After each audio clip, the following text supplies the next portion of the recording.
Mag-alinlangan, wag nang mangamba. Ang puno ng buhay ay pag-asa.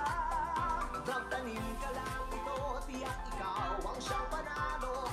Walang matatalo, ito ang sigurado. Ang puno ng buhay ang ating pag-asa. Halika na, magtanim at simula. Niyog-niyogan, niyog-niyogan tayo para sa kinabukasan. On behalf of the Department of Trade and Industry, we'd like to congratulate the Philippine Coconut Authority to host the 35th National Coconut Week celebration. There are vast opportunities that can be found in the country's coconut industry, and our team at the Export Marketing Bureau, as well as our Foreign Trade Service Corps, will be glad to assist you in any way.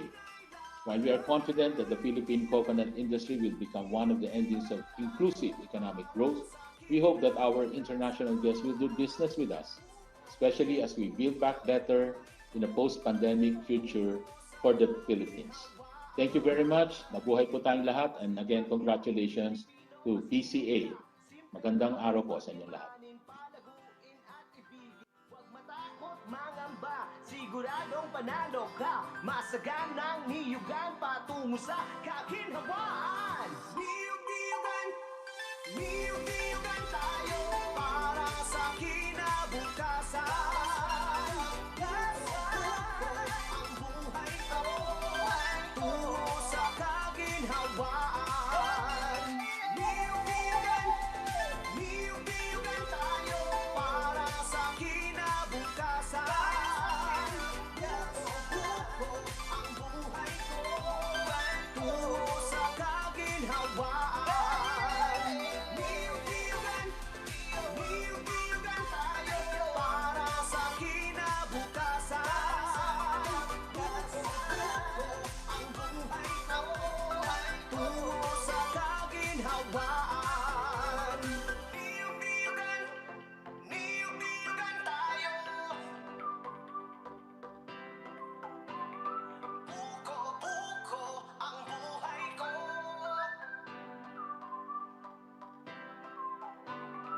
Buko-buko ang buhay ko.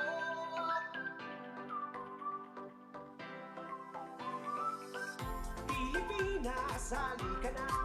Nasa paligid lamang ang iyong hinahanap. Huwag mag-alinlangan, huwag nang mangamba. Ang puno ng buhay ay pag-asa. Magtanim ka lang ito, tiyak ikaw ang siyang panalo. Walang matatalo, ito ang sigurado. Ang puno ng buhay ang ating pag-asa. Halika na, magtanim at simula. Niyug-niyugan, niyug-niyugan tayo para sa kinabukasan. Buko-buko ang buhay ko tungo sa kaginhawaan. Luzon, Visayas, Mindanao, saan ka man ay mayroon yan. Ang buko niyog ang siyang pinagkutunan ng sambayanan ng pangangailangan. Niyug-niyugan, niyug-niyugan tayo para sa kinabukasan. Buko-buko ang buhay ko tungo sa kaginhawaan. Pilipino, masipag ka. Pilipino, masinop ka. Simpleng bagay, pagyamanin, palaguin at ibigin. Huwag matakot mangamba, siguradong panalo ka. Masaganang niyugan patungo sa kaginhawaan. Niyug-niyugan, niyug-niyugan tayo para sa kinabukasan.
Welcome to Tree Life. Here at Tree Life, we are farmers, producers, and exporters.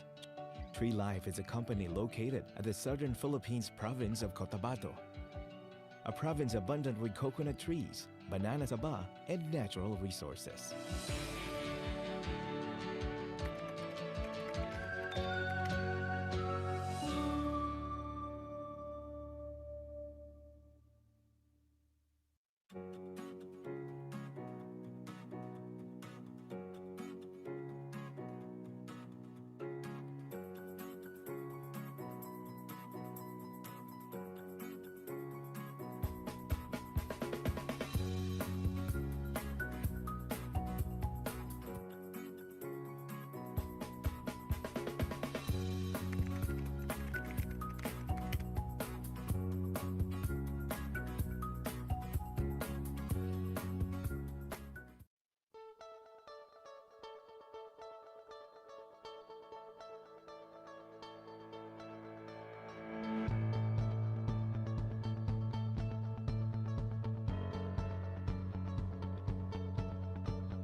Century Pacific Agricultural Ventures Incorporated, bringing high-quality coconut products from the farm to your table.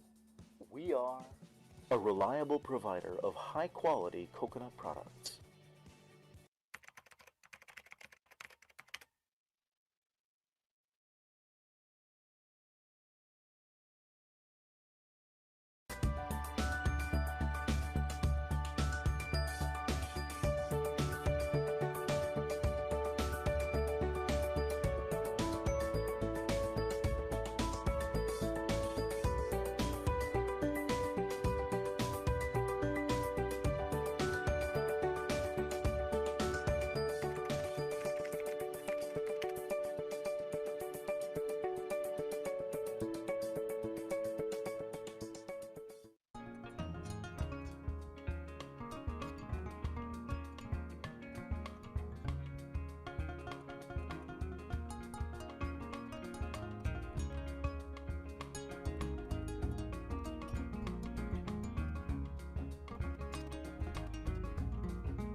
Welcome to the 35th National Coconut Week.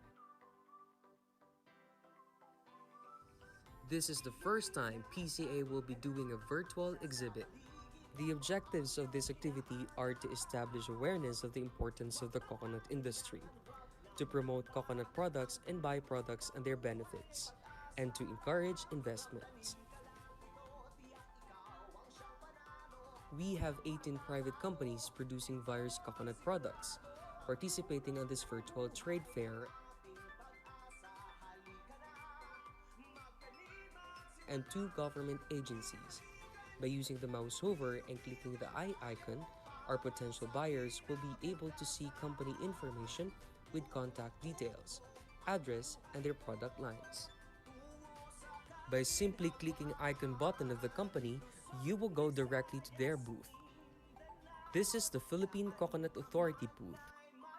All marketing collaterals like company banner,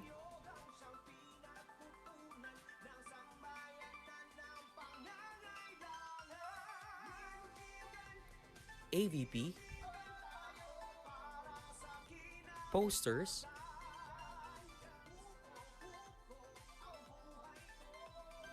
and brochures.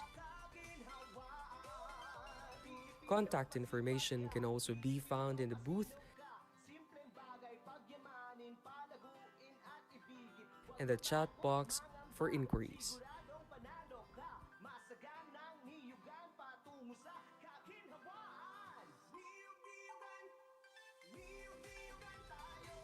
In central setting, it showcases coconut products. All furniture are all made of coconut wood. The directory can also be found here.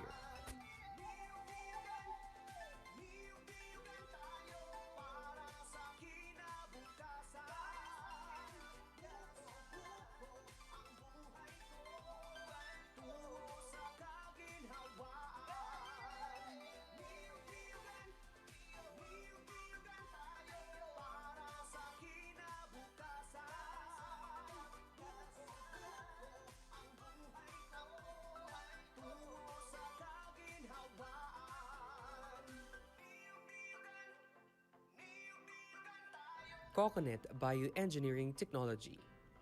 The technology refers to the use of coconut materials to stabilize slopes and minimize soil erosion by placing materials in sloping land and embankments.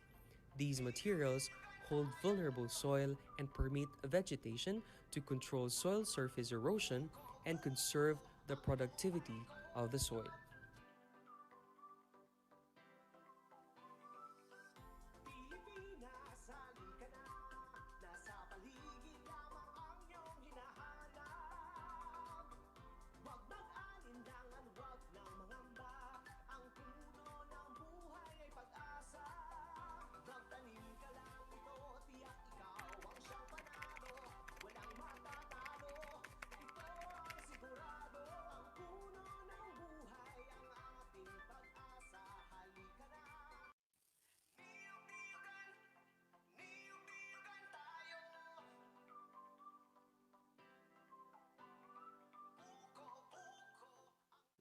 Ladies and gentlemen, isang masagana at mapagpalang araw sa inyong lahat. It is indeed a great honor and privilege to speak before all of you as we launch the 35th National Coconut Week celebration.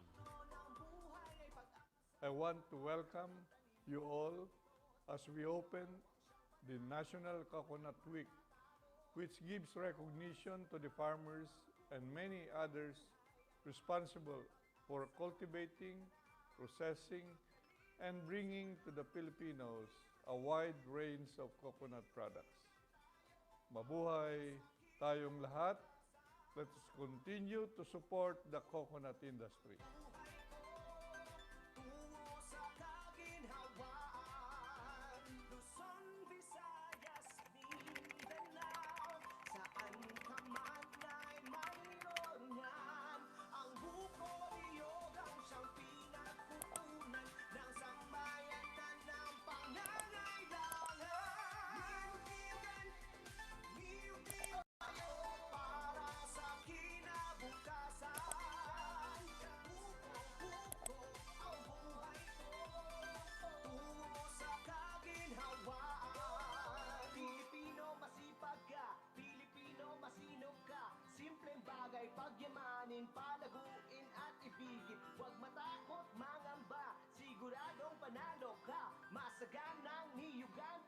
tungo sa kaginhawaan.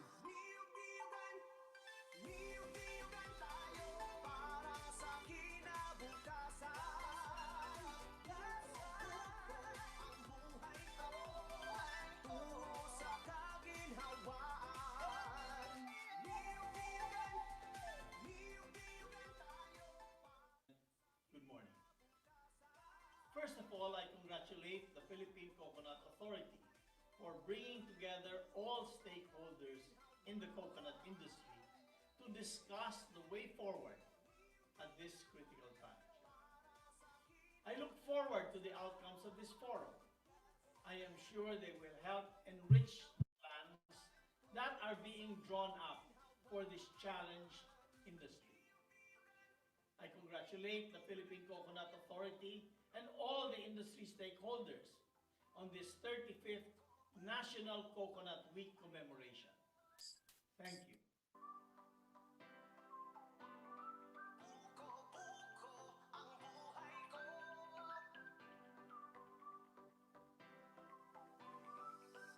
Pilipinas, halika na. Sa paligid lamang ang iyong hinahanap. Huwag mag-alinlangan, huwag ng mga. Good morning po sa ating lahat. Magandang araw.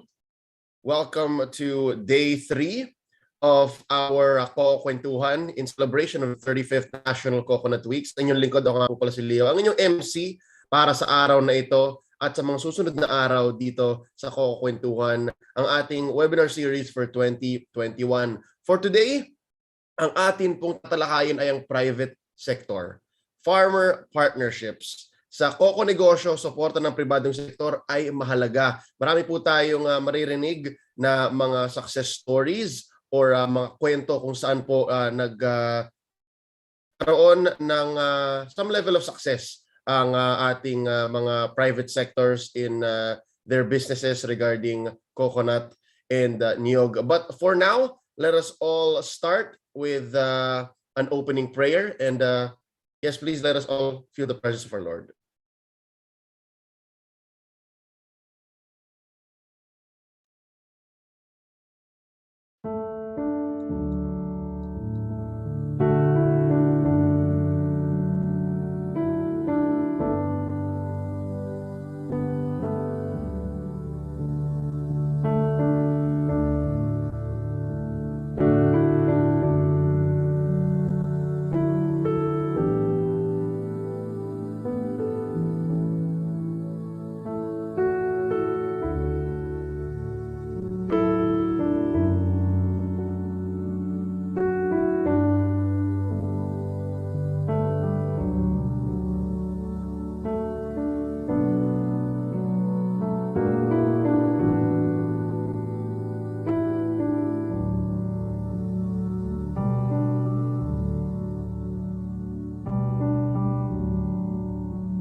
Yan. Thank you. All right. Testing lang. We are now live via Facebook and YouTube, and of course to all our participants and attendees via Zoom. Magandang umaga po sa inyong lahat. Before we move along, para po alam natin kung paano po gumagana ang ating webinar, here is a quick video as prepared by our very own DA Erlene Manohar, Coco Kwentuhan Chair, on the webinar's mechanics and house rules.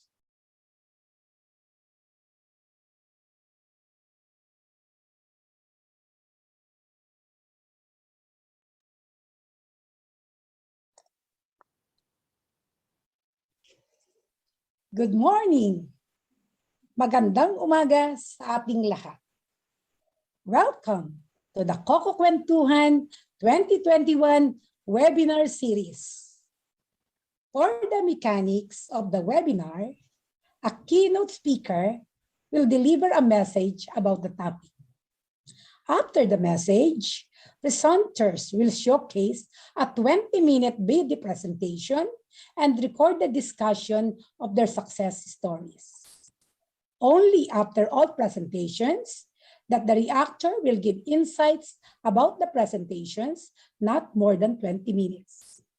Then after the reactor, a Q&A session to follow using the chat functions and to be facilitated by the moderator. Only registered participants can join in the discussion. Rapporteurs shall be the one to feed the moderator inquiries through chat. All non-registered viewers can view the webinar live through the official Facebook page of Philippine Coconut Authority. For our house rules, first, all participants are reminded to keep microphones on mute when someone else is presenting or speaking. Second, be mindful of the background noise to ensure clarity during discussions. Turning on the video when raising question is highly encouraged for proper documentation. Thank you po. Maraming salamat sa inyong lahat. Niyog-niyogan tayo. Buko-buko ang buhay ko.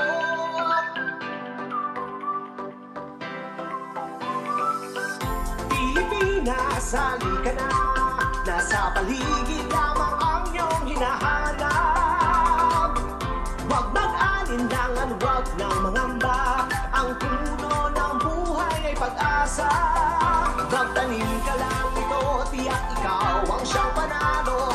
Walang matatalo, ito ang sigurado. Ang puno ng buhay ang ating pag-asa. Halika na, magtanim at simula. Niyog-niyugan, niyog-niyugan tayo para sa kinabukasan.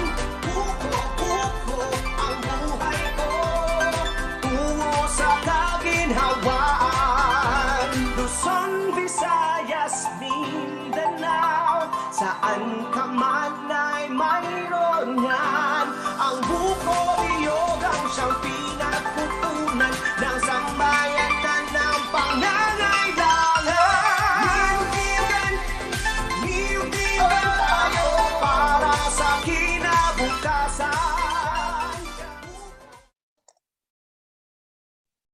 Ayun po, ladies and gentlemen, I hope that was clear for everyone. Mamaya po, bago mag-open up ang ating Q&A, there will be another reminder as to how our discussions work. But to move along with our program, I would like to call on our beloved administrator, of course, former highest official of the Armed Forces of the Philippines, who was tasked by the President to take on the assignment to lead the National Agency for Coconut and Palm Oil Development, to introduce our keynote address. Let's all welcome Admin General Benjamin R. Madrigal Jr. Thank you, Daryl. To our keynote speaker, whom I'll have the honor of introducing later, our Secretary of the Department of Agriculture and the Chairman of the PCA Board, Secretary William Dar, my fellow workers in the Department of Agriculture and the Philippine Coconut Authority, our distinguished discussants in today's webinar, and to our participants and netizens viewing in Zoom and in Facebook. Isa pong masagana at Recording in progress. Para po sa ating lahat. Our keynote speaker for the third day of the Coco Kwentuhan sa Negosyo directs the marketing, research and development, and manufacturing of resins, oleochemicals, and colorants to serve a wide range of industries in DNL Industries Incorporated. He earned his bachelor's degree in Business Information Processing from the Curtin University in Australia in 1991 and completed the advanced management program from the Harvard Business School in 2010. His company, Chemres Technologies Incorporated, established itself as a global supplier of coconut-derived oleochemicals. With the mission to promote natural and sustainable ingredients, the company supports manufacturers and brand owners of personal and home care products around the world. The company also established itself as a leading global supplier of coconut medium chain triglyceride or MCT oil. The brand Laureen is well known to many business leaders and professionals in the country. In his capacity as chairman of the United Coconut Association of the Philippines, or UCAP, board member of the ASEAN Oleochemical Manufacturers Group, and as vice president of the Philippine Oleochemical Manufacturing Association, or POMA, he seeks to unify the various subsectors of the coconut industry into a progressive and sustainable industry, a role that involves many business sectors and government departments. As a champion of the Philippine Biodiesel Association, his advocacy for the use of biofuels has been instrumental in the successful mandate of biofuel blends in the Philippines' energy mix. With this as background and his vast experience in the industry that I have mentioned, here to provide the keynote message to today's topic on private sector and coconut farmers partnership, let us all welcome the Managing Director of Chemres Technologies Incorporated, Mr. Dean Ang Lau Jr.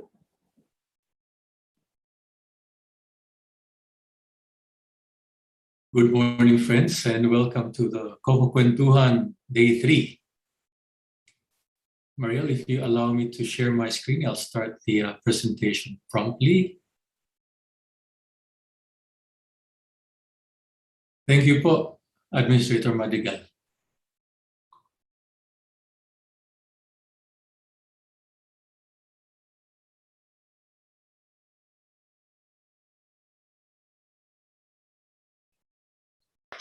Okay, I assume everybody can see the screen. During yesterday's discussion I had with Dr. Ray Velasco, only then did I realize that there is somewhat a disconnect between the farmers and the private sector.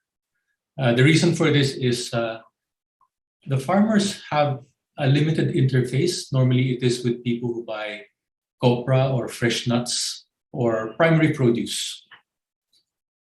Products that are manufactured or downstream sectors of the private industry, they don't get to interface very much with the farmers. And hence, there's not enough of an appreciation of what private sector does.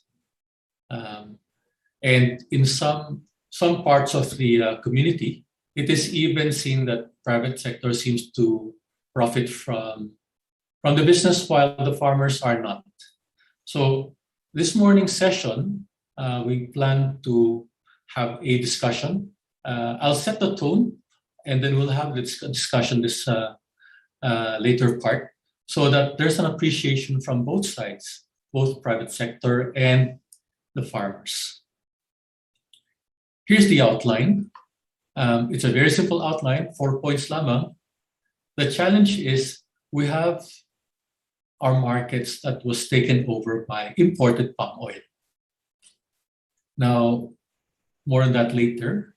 The private sector is very instrumental and is very active in creating a new demand for coconuts. Assuming these are the coconut markets that were displaced because of imported palm oil. Then we will highlight some areas where we saw the collaboration between farmers, private sector, and the government. And lastly, we'd like to emphasize how that interface between farmers and private sectors could be enhanced.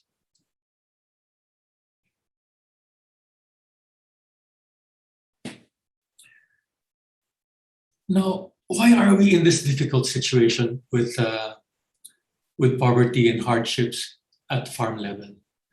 I would attest that the biggest influence has been the loss of our market to imported palm oil. If you walk to our supermarkets, the groceries, you will see a wall of golden oil in the vegetable oil section or cooking oil section. And you will struggle to find a bottle that is actually coconut oil. It's easy to find out. If you look at that inset picture, a wall of golden oils, almost none of them are coconut, because coconut are normally packed in bottles that are opaque, not clear. You cannot see through because coconut oil tends to be white, and then when it's cooler, it becomes a solid fat. So the bottles are always opaque. You don't see the inside oil. But if you see all the other oils there, non-coconut, all of them, most of them are palm oil, palm olein, then there's soya, corn, rapeseed, olive oil. Sad to say, every household and most food manufacturing companies have switched away from using coconut and now are using palm olein or refined palm oil. Why is that? We know it's all because of economics. If it's going to be your business, your cost of production is, of course, something you want to always manage to be at the minimum. Palm oil is the world's most efficient crop. It's the cheapest vegetable oil out there. And today, we import so much palm oil, it has taken over as much as 60% of what used to be served by coconut oil. So now you ask, why are we in this state of poverty or hardship? It's because we lost our market. And once you lose your market, that means we become dependent on markets outside that will set the price or the world price for the very product that we produce. How ironic. The price in Rotterdam, the price in Chicago, will determine the price of copra that we pay our farmers. It is this dependence on overseas markets that has made the predicament quite difficult for our farmers. We should be able to take back some control, but that is only possible if we are able to create a demand that wins back what we lost to oil palm. Let me just introduce to the audience the private sector. The private sector, you might know them as the plantations, the nurseries, millers and refiners, manufacturers, brand owners, and the service providers, the transport people, the logistics people, the compliance companies, all these services who make value adding possible. And there's, of course, the United Coconut Associations of the Philippines, UCAP, who represent them as an umbrella association. So you can see a lot of the companies who add value to coconut are members of the association. UCAP can be a contact point for the farmers, a contact point for planners, master planners, academe, or people who want to look into the improvement of the industry, because we do represent the bigger private sector.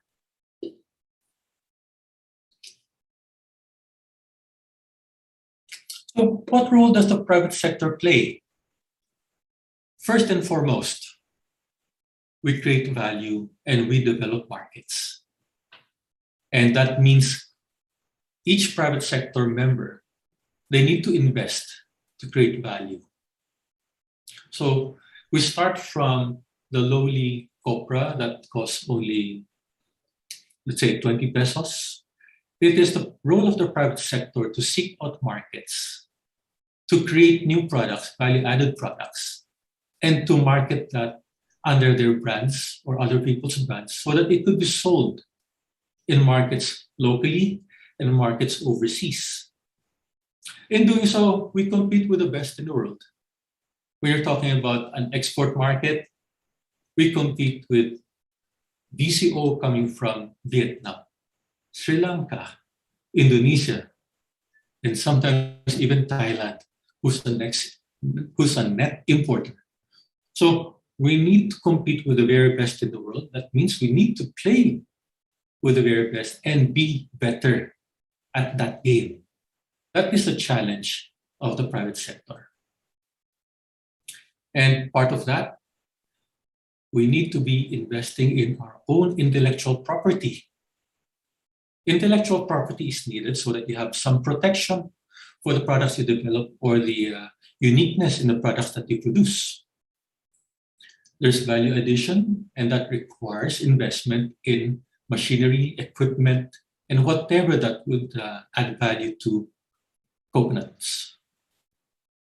And then there's compliance with the standards. The standards there are more and more standards being imposed on a manufacturer. More standards to meet because of tightening food standards or safety standards overseas. These all require investment on the part of a manufacturer. Number 4, we are also very cognizant that consumers today will want to patronize or buy products that they see are sustainable. Sustainable products. Hindi lang mura sa kanila bibilhin. Gusto nila mura, tapos wala pang napinsala sa supply chain nila. So if you talk to a consumer in Australia, they'd like to support brands who support farming communities that put their blood and sweat into the production of these primary produce. They like to see that their support of a brand eventually cascades to the farmers who produce it. Number 5, private sector employs a lot of people. It's taken for granted, but every time that you have manufacturing, you have investment, it involves investing in people also. To create value, people are employed. And lastly, to the interest of our government, we pay taxes. Or at least those who make profit pay taxes. Now, important again for us to note that the interface between our farmers and the private sector is somewhat limited. As mentioned earlier, the interface is usually limited to the private sector partners who buy copra, who buy fresh nuts, husk or quire. So it's usually the interface only with the primary producers. As the product is value added, as the product is processed further, our farmers have much less contact with them. So your interface is really limited only on the upstream. Also very important for us to note, the private sector is self-funded. We receive little to no support from government in terms of funds, but good to note that there are also the likes of PCA, DA, DTI, who actually helps in helping us add value and create new markets. So I'd like sectors from the farming community to appreciate what the private sector does. I'd like to take this as an example. Lauren liquid coconut oil. This is a product that was developed by ChemRes to broaden or to expand the market for virgin coconut oil. Let's start with the premise. Why did we develop such a product? We know that BCO has gained popularity, but over the last 5 years, the production of BCO, not only from the Philippines, but from Sri Lanka, Vietnam, Indonesia, they've been commoditizing the market. What does that mean? The competition has made prices for VCO lower and lower by the year. And our customers shop around. The customers would always look for the lowest cost producer. So what we wanted to do is introduce some innovation that will add value once again to coconut oil and expand the market beyond those consumers who buy VCO. This has been mentioned in previous conferences. VCO has a unique and very nice flavor. It has this fragrant coconut smell and mild coconut taste, and a lot of people like it. But there are at least 40% of the consumers who prefer to have a bland tasting oil, an oil that is flavor-free. Or it could be people who just don't agree with the smell or flavor of coconut. So we wanted to tap into that market. There's been a lot of research that said coconut oil is very, very healthy. They want to buy something healthy, but if the taste disagrees with them, they will not buy a second time.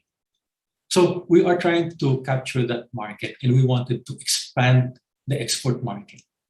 Isa pa, you know that VCO, when it's in the cooler countries, as soon as the temperature drops below 23 degrees, you have a solid fat. And once it's in solid form, it's not very easy to use. So you need to always thaw it by heating it, or you use a spoon, sometimes a knife, to dig it out of the jar. Kaya nga, the garapons are what they use. They don't use a bottle that has a small spout. They use garapon with a wide mouth so that they could scoop it up. Okay, so these are the opportunities that we saw that gives us some room to innovate. So we came out with this product called liquid coconut oil. Not only does it stay liquid, it stays liquid down to 5 degrees Celsius, but it is flavor-free. And it maintains, or in fact, it builds on the health benefits that VCO has. Okay, so we now have a product. We now want to bring that product to the market, to the consumers. It's not a matter of putting the product in a bottle and sending it into a sea container and sending it overseas. It's not that simple. The facilities we need to create this unique product is a very big factory, and that's a picture of it on the lower left corner. This factory, because it's a food manufacturing plant, has to meet a lot of international standards for safety, for quality, and for care of the environment, and for care of its employees. That's the certification down there on its right-hand side, ISO 9001, 14001, and 45001. Not only that, we need to get food safety standards, kosher certification, organic certification, and halal certification. On top of that, there's FDA also, and DTI. Okay, so every certification that a factory needs costs a lot of money. Not one-off, but every year there's a renewal. There are audits. And these are standards or certifications that are being added on year after year. So there's that investment. On the customer side, if you look to the lower right-hand corner, customers would like to see a product that is organically certified. They want to try only product that is non-GMO, non-genetically modified origin. So even those need a lot of certification and qualification. To add to that, we have to also draw on support from the government. This is where the cooperation comes in. We work with the DTI EMB in trade exhibits, in trade missions, in branding, in value adding, and in business matching. There are so many interfaces we have with the DTI that has created new businesses. We work with the DOST to look for new technologies, to look for intellectual property that we can use. Once we get those, we register with the IPO, or Intellectual Property Office. We need this because this is protection for the future. We want the innovations, or we want these unique products to remain for us, not for others to copy. Then, of course, there is Philippine Coconut Authority, endlessly helping the industry. And most recently, or currently, we're in our Coconut Week, and this Coco Kwentuhan is exactly a venue for collaboration and cooperation. So you see, to bring coconuts to the consumer market in the world, it requires a collaboration with so many parties. So our primary producers, our coconut farmers, might not see all of these activities because of their limited interface. But it's good for you to see them. And I believe there are model companies like Green Life. Green Life is of course, owned and run by the Rubio family. And this is a very good model, a very good example of a farmer who has seen the potential. They have invested time, money, effort, blood and sweat to create their brand, to bring it not only to the local market, but to create export markets for themselves. They will find out, in fact, they found out that all of these certifications and all of these expenses to compete in the world market requires a lot of investment. But they are committed and they are relatively successful in doing so. Hence the brand Green Life. We see them proudly displayed at Cultura or SM. We see them also in Duty Free Philippines at the airports. So these all require a lot of work. So ito po, we wanted to let the audience appreciate that there's so much involved and so much that the private sector has to do to be able to survive and to maintain a viable business. This is another private sector-led advocacy. It's not very obvious to most people, but do you know that we already have 2% cocoa biodiesel blended into all the diesel sold in the country? This started back in 2007. It was a mandate made through the Republic Act. This was passed in one session of Congress in 2006 during the term of President Arroyo. Matatanong ninyo, one session of Congress, Republic Act, it's rare, no? It's very rare that you get a Republic Act passed in one session of Congress. Normally, it takes several, in fact, it takes many years for a Republic Act to pass. But amazingly, this is a Republic Act that was passed in one session of Congress. You will ask, what happened, or what was the magic formula? It was the perfect timing. That was the time when copra prices were so low, crude coconut oil was so low, but at the same time, the price of oil was incredibly high. It was hitting $150 a barrel. It was never seen, ever. So during the term of President Arroyo, she was, of course, criticized because Philippines is an oil importing country. We needed to have a fuel that is locally produced from local feedstock. And coconut oil was the answer. It was perfect. Coconut oil had no market. The price was in the dirt. But oil that fuels all the economy is incredibly out of reach. So having a biofuel that would serve both challenges was perfect timing.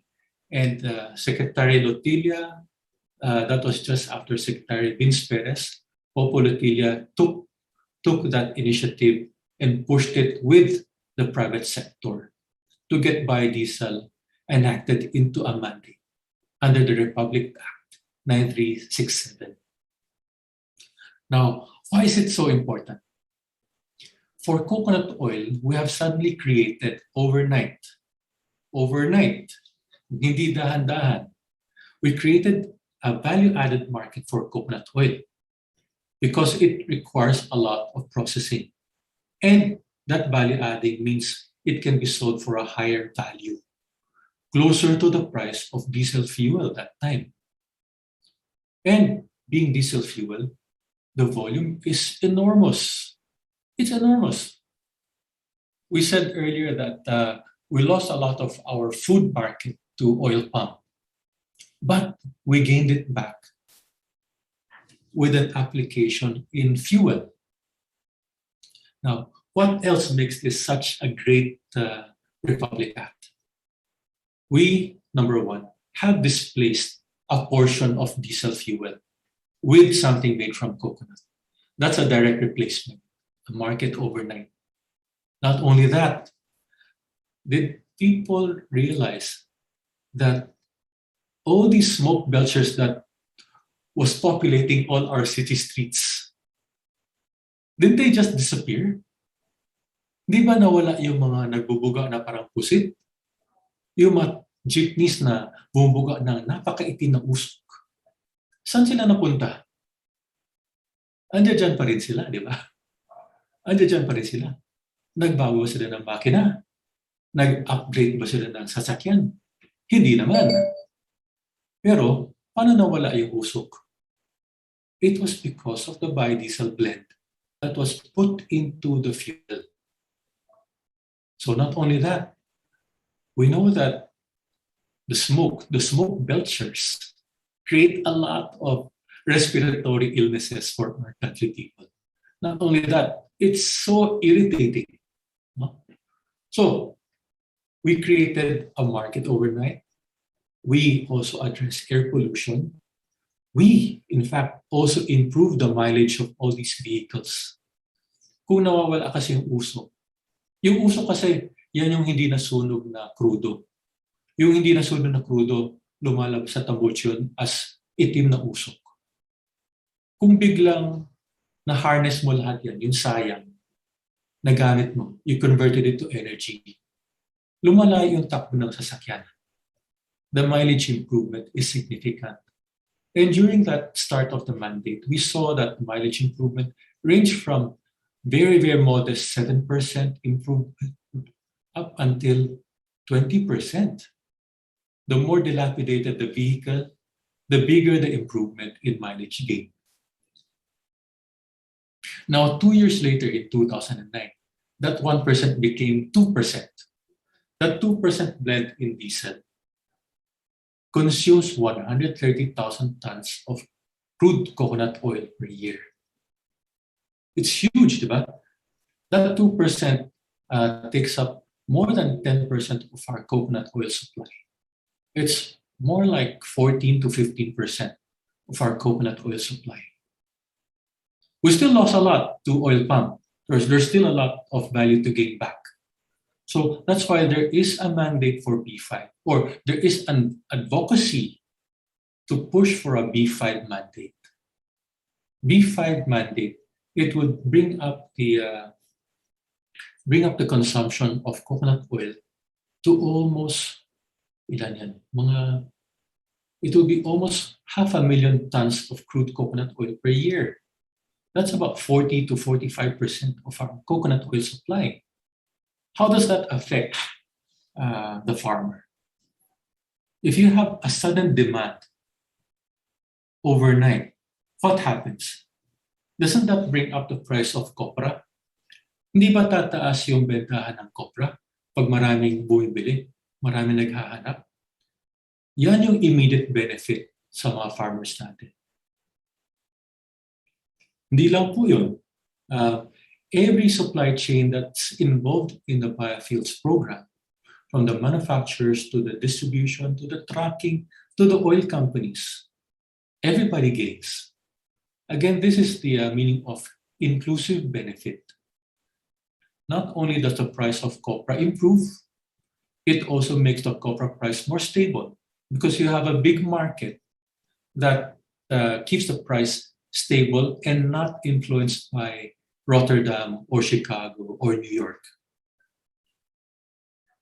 So you can see how important this Biofuels Act is and how important it is that the private sector is leading the advocacy with a lot of, I have to say and give credit to the PCA under Administrator Madrigal. We have so much sales pitch, sales pitch namin to. We are trying to justify, we're trying to convince fellow cabinet secretaries, cabinet members. It's a challenge. It's a challenge to let them see the real picture and the inclusive benefit. As obvious as it is to us, unfortunately, some people need more than just a presentation to see the merits of a higher mandate. So that's a very important private sector-led advocacy, and one that requires a lot of collaboration and a lot of interface. Now, we wanted to revisit that interface between farmers and the private sector. The old paradigm, o ito yung kadalasan nangyayari, yung kasanayan, a private sector company would normally buy fresh nut, copra, or primary produce, and it stops there. And a farmer's livelihood will rely very much on his productivity, his ability to produce nuts, to produce copra. It is, of course, sariling sikap, as much help as they need to improve that livelihood, they need it, because by themselves, it's a little bit difficult. Now, I mentioned again that they have very limited interface with the private sector, aside from selling to buyers of their primary produce. But there's a new paradigm, and we will hear from them later this morning. The new paradigm calls for companies who not only invest in the industry, but most companies will invest if there's a return on investment. It now goes beyond that. There are now companies who have a higher, more altruistic goal. Mas mataas yung hinahangad nila, hindi lamang yung pagbibili, but gusto nilang tumulong. So they bring in their own corporate social responsible programs, CSR. CSR means they have to invest back into the upstream stakeholders, the farmers. But that is getting even more polished. Number 3, these CSR that benefits farmers are now also giving an ROI, or it's also returning back to the company. How is that happening? This has become a new business model. CSR can be a very good business model if you can tap into markets who appreciate that the producers, the primary producers of the product that they buy, benefit when they buy your product. So, for example, a bottle of coconut oil sold in Frankfurt, Germany. There's one bottle that is selling for 5 euros and one that sells for 7 euros. Side by side, one is more expensive, but the 7 euro product, it has an advocacy, a farmer community that it supports. So when a buyer would choose a product, they would like to choose something that might be more expensive, but they know is doing a lot of good. It's an extension of their goodwill. Kumbaga, nakatulong sila dun sa mga farmer-producer ng brand na yon. So this has become a new paradigm. It has become a very effective way, even for us marketers to push. We are now helping communities, farmers. Our company, in fact, has put together some of our foundation workers, some of our customers to work together to bring a source of, let's say, water supply to the people of in Bicol, to some communities in Bicol. Later on, you will hear from Primex, Cargill, and Cardinal. They have their own programs. Pero itong bagong paradigm, it not only helps the farmers, but it also pays back by giving a lot of goodwill and marketing points for the private sector. So we like to see more and more of such collaboration.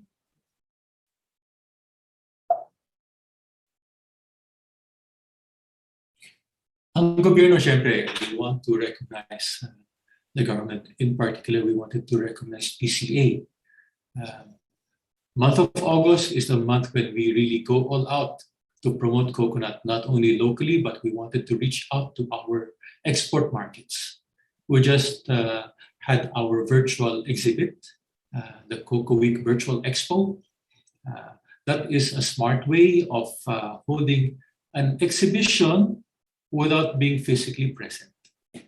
So people can use their computer screens to visit booths that are virtually a booth that they could walk and talk to someone and look at brochures and hopefully get new products out. Our government is also tasked with looking after their social welfare, the healthcare of our farming communities, and of course, education and training. Education and training not only for other vocations, but how to improve the efficiency and productivity of their farms. There's a lot of help also in trade policies, international trade policies. The Philippines still enjoys a lot of free trade agreements. Thank you very much to our DTI for negotiating or getting this in line. Free trade agreements allows us to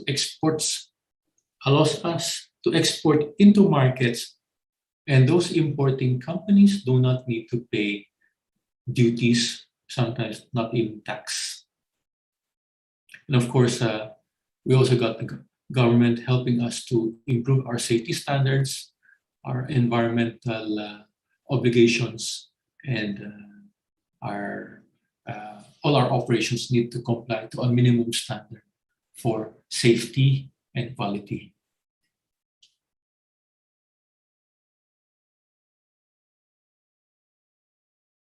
So it is a collaboration. Kapit Bisig po, it is really the farmers, the government, and the private sector has to come together.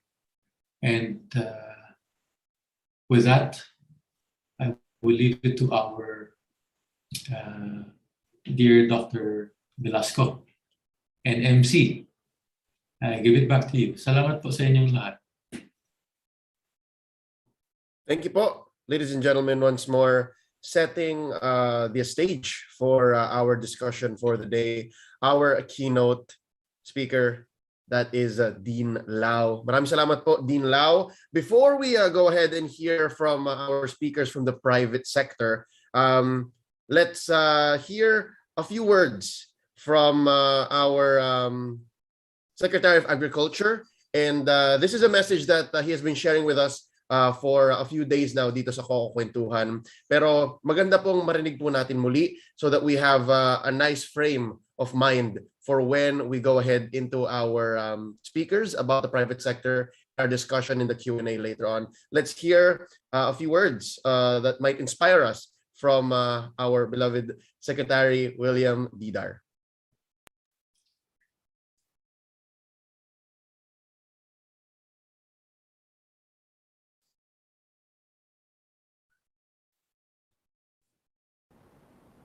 Good day to all. First, I'd like to greet the Coco Negosyo partners who are joining this webinar, the presenters of the success stories, the agripreneurs, the private sectors, LGUs, leaders, policymakers, advocates of the coconut industry, and honored guests. Isang mapagpalang araw po sa ating lahat. This is the second webinar as a major activity of the National Coconut Week of 2021 celebration, using the virtual platform due to the new normal situation under the pandemic.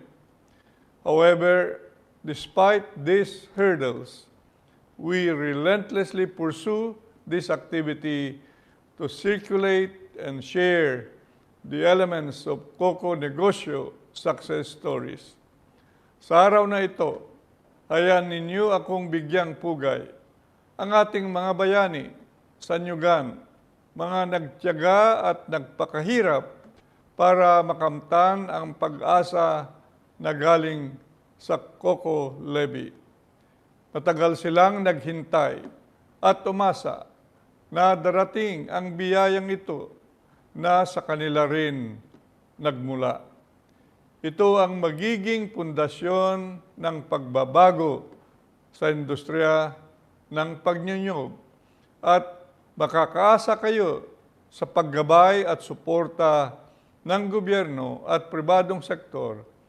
Isang magandang tema ng Coco Kwentuhan, may kabuluhan at pakikinabangan para sa kabuhayan at pagkakitaan. Sa aking panunungkulan bilang kalihim ng agrikultura, ang ani at kita ay ang konsepto na naging sandigan ng mga programa ng agrikultura. Ang industriya ng pagninyog ay isa sa pangunahing industriya na may malaking kontribusyon sa ating ekonomiya, subalit nakakalungkot na marami sa ating mga magninyog ay nananatili sa poverty level.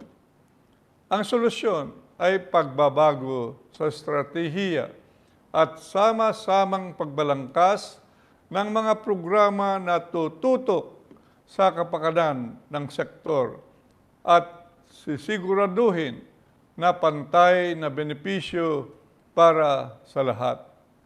Naniniwala po ako na coconut farmers need not be poor at ito ay matutupad kung sila ay mabibigyan ng pagkakataon and be guided sa pagnenegosyo at kalaman sa mga teknolohiya.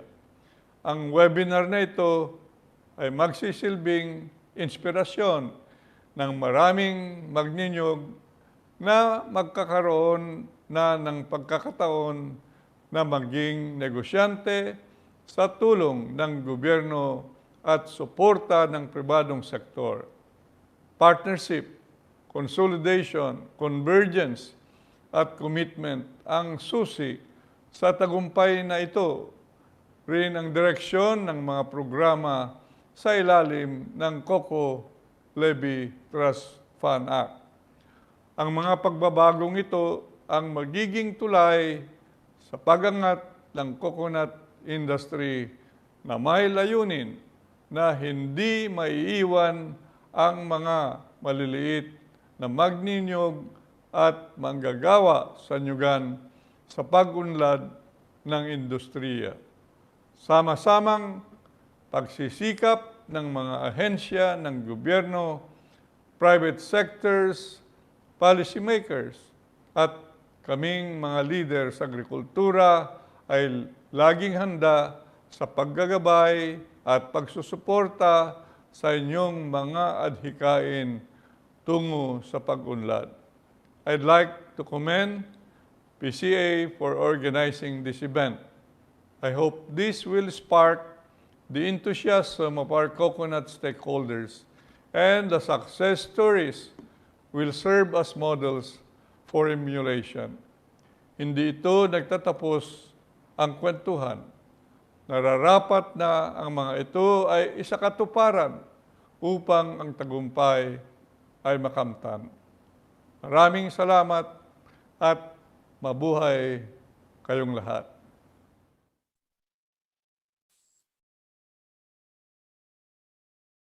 Maraming salamat. That was once more Secretary Dar, again setting up our discussion for today alongside our keynote address from Dean Lau. Ladies and gentlemen, ito po ang 5 na mapapakinggan nating mga storya mula sa private sector. We have 5 different representatives speaking about the private sector and farmer partnerships. We will run through them po, and there's 5 running from all the way across the Philippines, no? So lahat po ng nakwento ni Dean Lau, hopefully we see little bits of that in each of these speakers, and some of them will be coming up to us live via Zoom, and some of them have sent in their messages. Here we are looking through day 3 pumuli. Sa Coco Negosyo, suporta ng pribadong sektor ay mahalaga. 5 po ang ating mapapakinggang speakers. Yan, mula Luzon hanggang Mindanao. 4 lang po pala, 4 lang. We have Primex Coco Products Incorporated, Cardinal Agri Products, Cargill Philippines, and Amparitas Food Products Manufacturing. So from north to south, meron po tayo across the 3 major islands of the Philippines. Sige po, simulan na po natin. First up, I would like to call on our representative from Primex Coco Products Incorporated.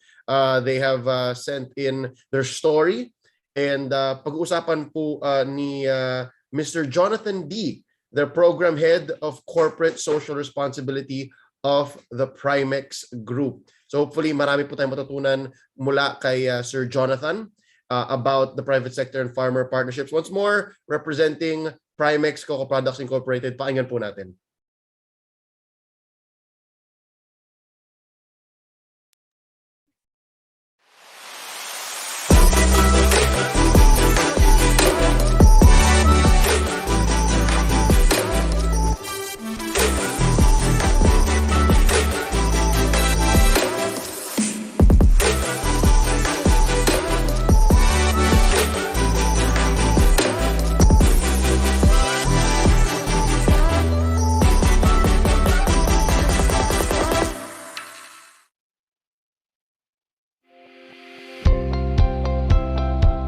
The Primex Group of companies is composed of 10 coconut processing facilities located in various parts of the country. These are the places with the richest concentration of coconut trees. As a major player in the industry, Primex understands its impact and its responsibility to the coconut farmers located across the country. To begin with, Primex acknowledges that the relationship between big business and small farmers needs to be redefined. Business is no longer simply about the bottom line. In order for the coconut industry to thrive and be sustainable for the future, the company's role and the farmer's role have to undergo a transformation. We are not buyers and sellers anymore. We are partners. As partners, we immediately understand that we have the responsibility to cultivate a relationship and help each other reach a healthy place. The relationship must strive to be mutually beneficial. Since Primex is the partner in a better position, we ask ourselves, what can we do for our almost 5,400 farmers and their families? We had conversations with our farmers and we learned the things that they need to help them reach a healthier place or a more comfortable living. They spoke to us about their needs for safety, a fallback for emergencies, their health, and their need for additional income. The farmers told us about their need for boots because they were in danger of snake bites. The boots also protect them from wounds and cuts inflicted by shrubs in their farms. Farmers asked for raincoats. They would often use plastic bags and small umbrellas to shield them during storms and downpours at the farm. Sometimes they would even stay under the rain completely unprotected. Primex provided the farmers accident and death insurance. They often talked about their fears in facing emergencies. They would take out loans to pay for medical bills, death, and burial expenses. This way, they know that they can count on significant assistance when tragedies strike. More recently, we provided immediate food assistance to our partners during the earthquake in Davao and the start of the pandemic. Access to food was an immediate concern at the time. Especially during the first months of the quarantine, very strict lockdowns were enforced that triggered a shortage in rice and food availability in the provinces. Rice packages were delivered to our partners to stem the shortage of rice in their areas. During Typhoon Rolly, we provided building materials to our partners whose houses were damaged or completely destroyed by the typhoon. Health is also a big concern for our farmers, so Primex conducted regular medical missions. Health is mostly deprioritized by farming families because of the lack of funds to pay for doctors and medication. In line with this, we continue to provide maintenance medication so that they can avoid severe illnesses or complications brought on by neglect of healthcare. Primex also supported farmers' requests for additional livelihoods, such as sari-sari stores, mobile loading station, and fish nets for farmers who are also fishermen. The company supported sustainability efforts by providing coconut seedlings and giving incentives to farmers for the proper care of their coconut trees. Primex also supported the need of farmers to build and cultivate relationships within their own families and their communities. Birthday and Christmas packages were given to them to help farming families celebrate special occasions just like anyone else. We conducted large events for Mother's Day and Farmers' Day to address the need for healthy social interactions.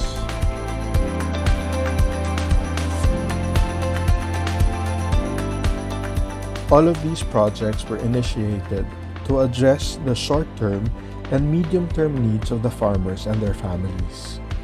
The projects aim to provide regularity of support to the farmers.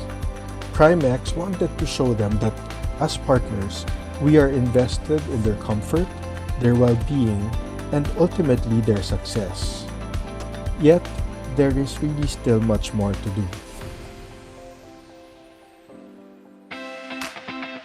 As part of the endeavor to precipitate a long-term change in the lives of the farmers, Primex is embarking on a 5-year program beginning in the 4th quarter of this year. Joined by Nutiva, the program was developed to support all aspects of a farmer's life and lay out a plan to move coconut farmers from poverty to a sustainable and profitable community. The program will have 6 components: empowerment, profitability and sustainability, health and wellness, education, food security, interpersonal and community development. Under each component are the following projects. For empowerment, the farmer and his next in line will receive training for financial management, leadership, other skills and knowledge development, as well as the creation of a farmers' cooperative. Under profitability and sustainability, the farmer will receive agricultural training and support, as well as farm productivity training. They will also have access to a biodiversity project, as well as a coconut farm sustainability project. For health and wellness, the farmer and his family will receive a farmer's health card, which is a localized healthcare system specifically made for their community. They will also receive healthcare seminars and will benefit from Receta Exchange, which is a project that provides free maintenance medication. For education, each farming family will benefit from educational assistance. This is a monthly allowance given to up to 4 children in that farming family. They can also qualify for university scholarship grants or TESTA scholarships. Graduates will receive assistance for job placement. For food security, Each farming family will have access to the backyard farming project. Under interpersonal and community development, the families can participate in special community activities. The program will start with a community in Ligao Albay composed of 60 farming families. The goal of the 5-year program is the creation of an empowered community which can exercise self-determination and build an autonomous and profitable cooperative for the current and next generations of farmers.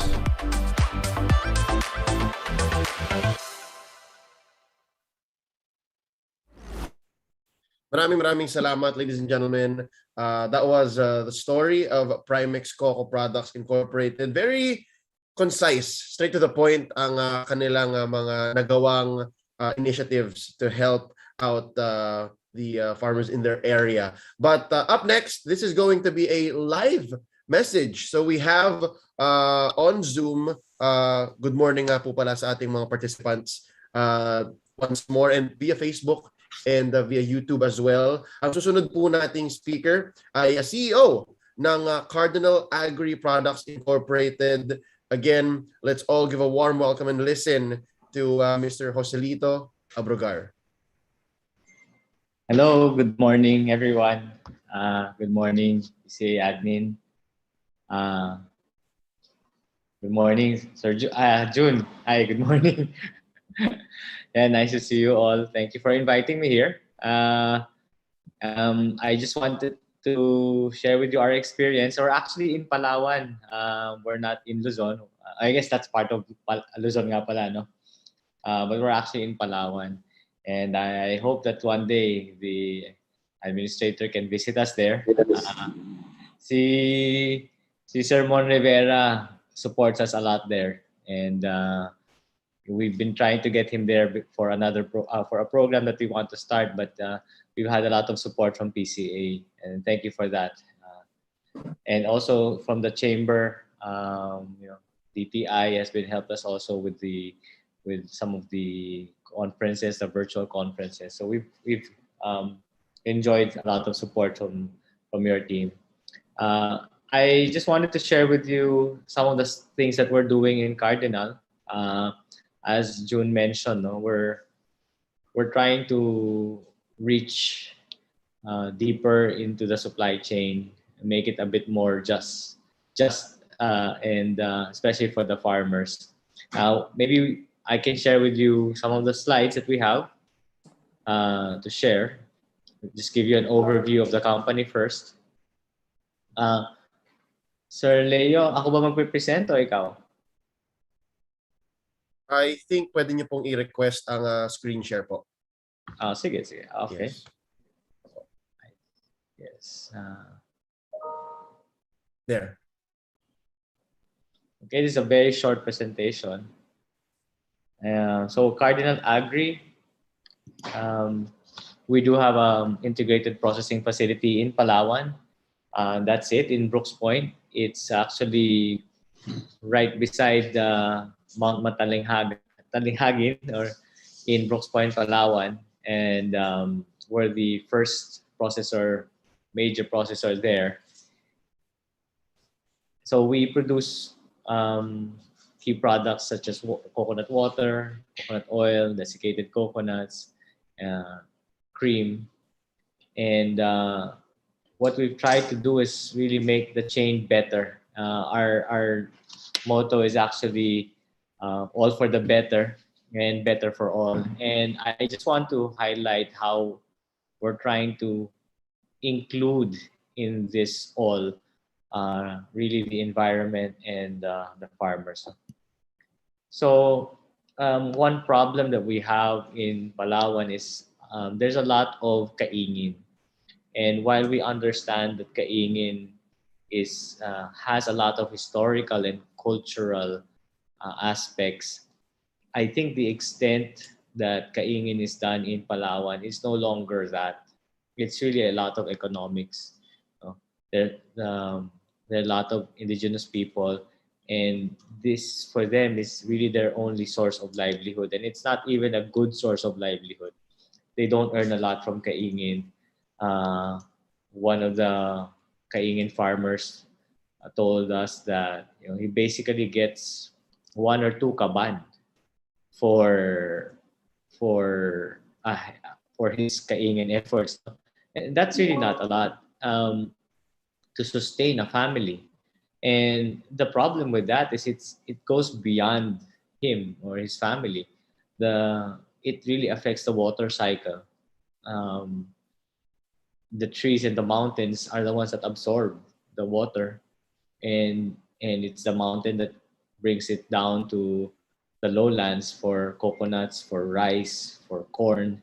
And so pag masira yung bundok, hindi yung bundok lang ang masisira. It really affects everyone. And we've tried to do that. In fact, in Palawan, the last maybe 3 years, we've started to have floods, which is very, very unusual. I've been going to Palawan for decades, and we've never had floods.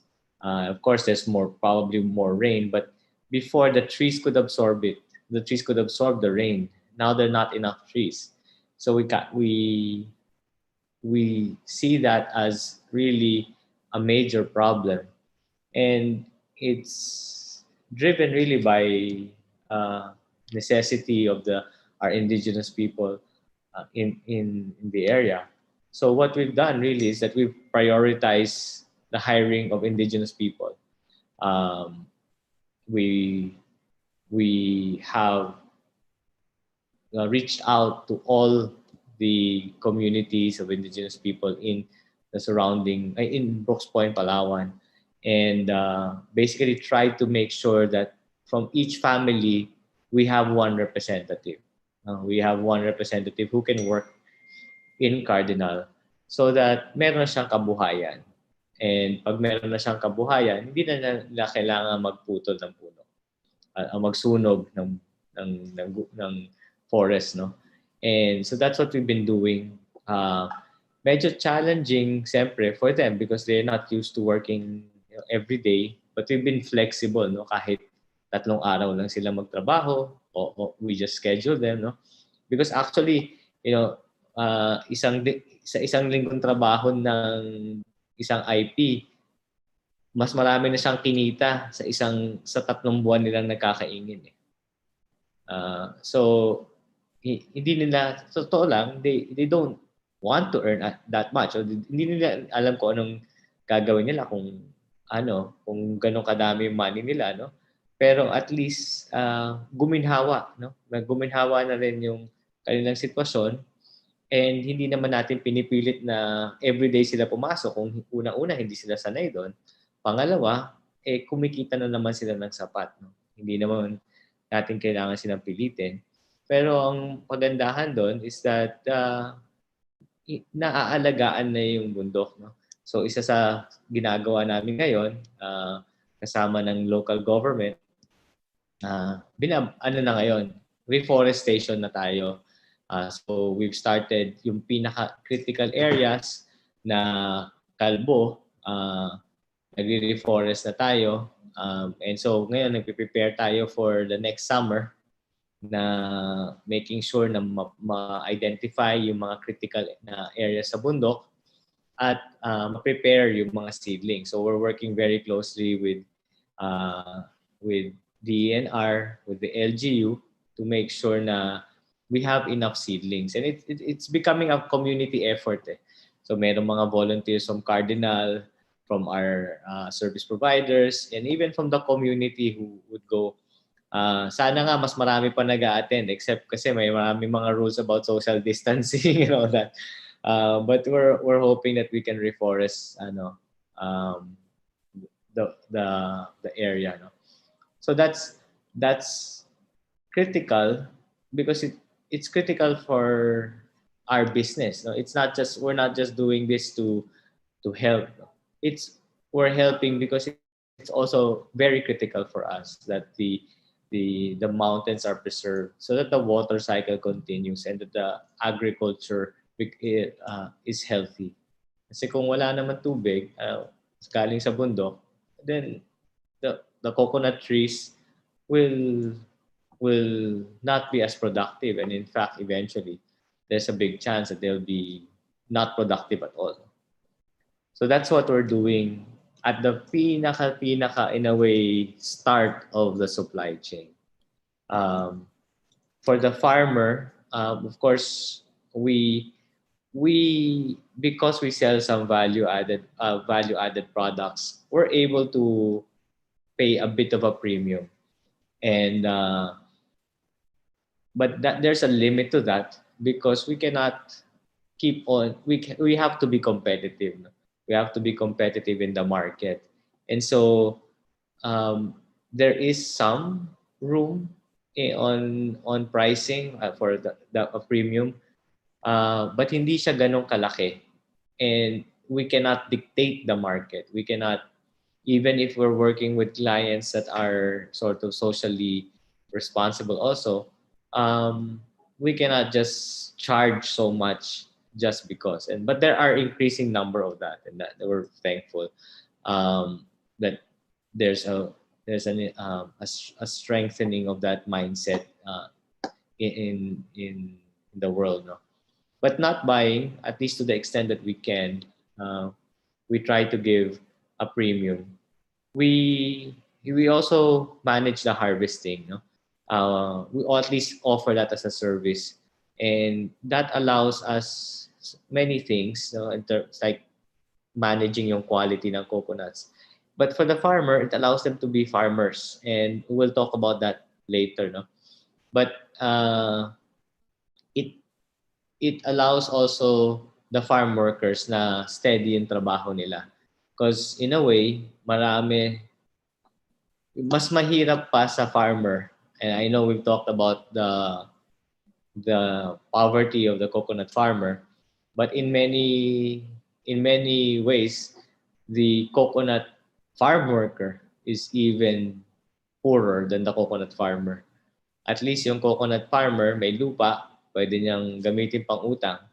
But the coconut, the farm worker, wala siyang puhunan eh, wala siyang kapital eh. And so what we've done is to sort of take that on and organize them so that they get regular, very regular work, and also that their wages are managed to the level where it's livable, a living wage. No? And so that's what we do on that aspect about buying and harvesting. Some and I said kanina that there's so much more we can do on the price because that's really driven by the market. So what we've tried to focus on is really on the productivity. And that's where we've tried to work very closely with the farmers by improving in an attempt to improve their productivity or the productivity of their farms.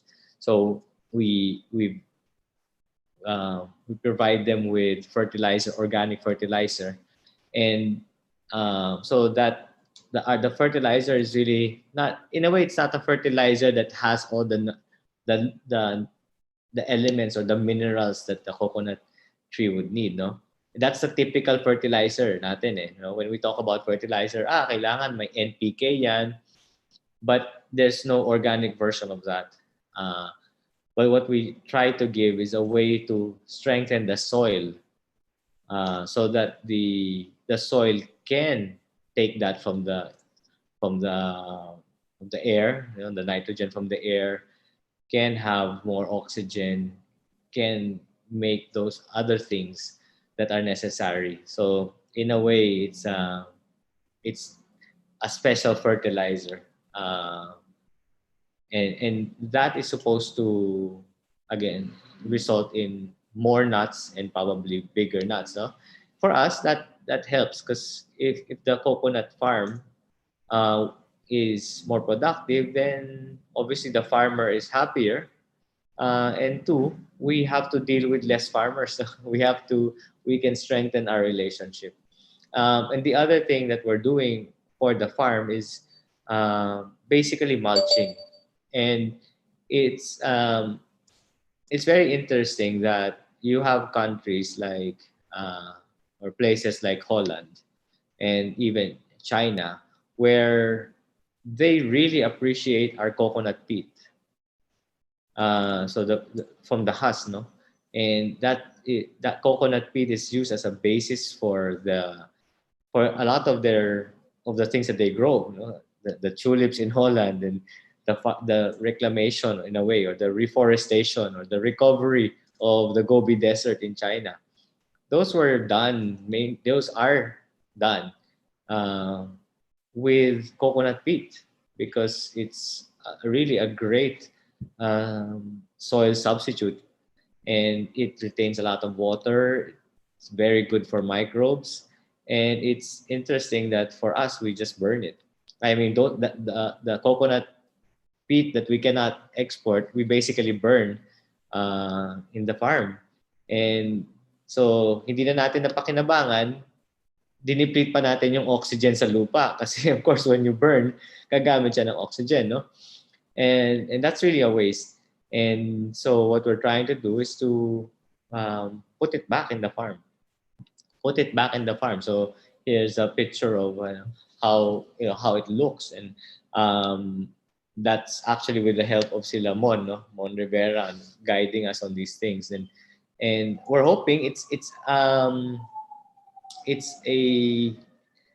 not a quick project, because isang sako ng husk ang kailangan mo. Isang sako ng husk ang kailangan mo, or actually I think dalawa para sa isang puno, no?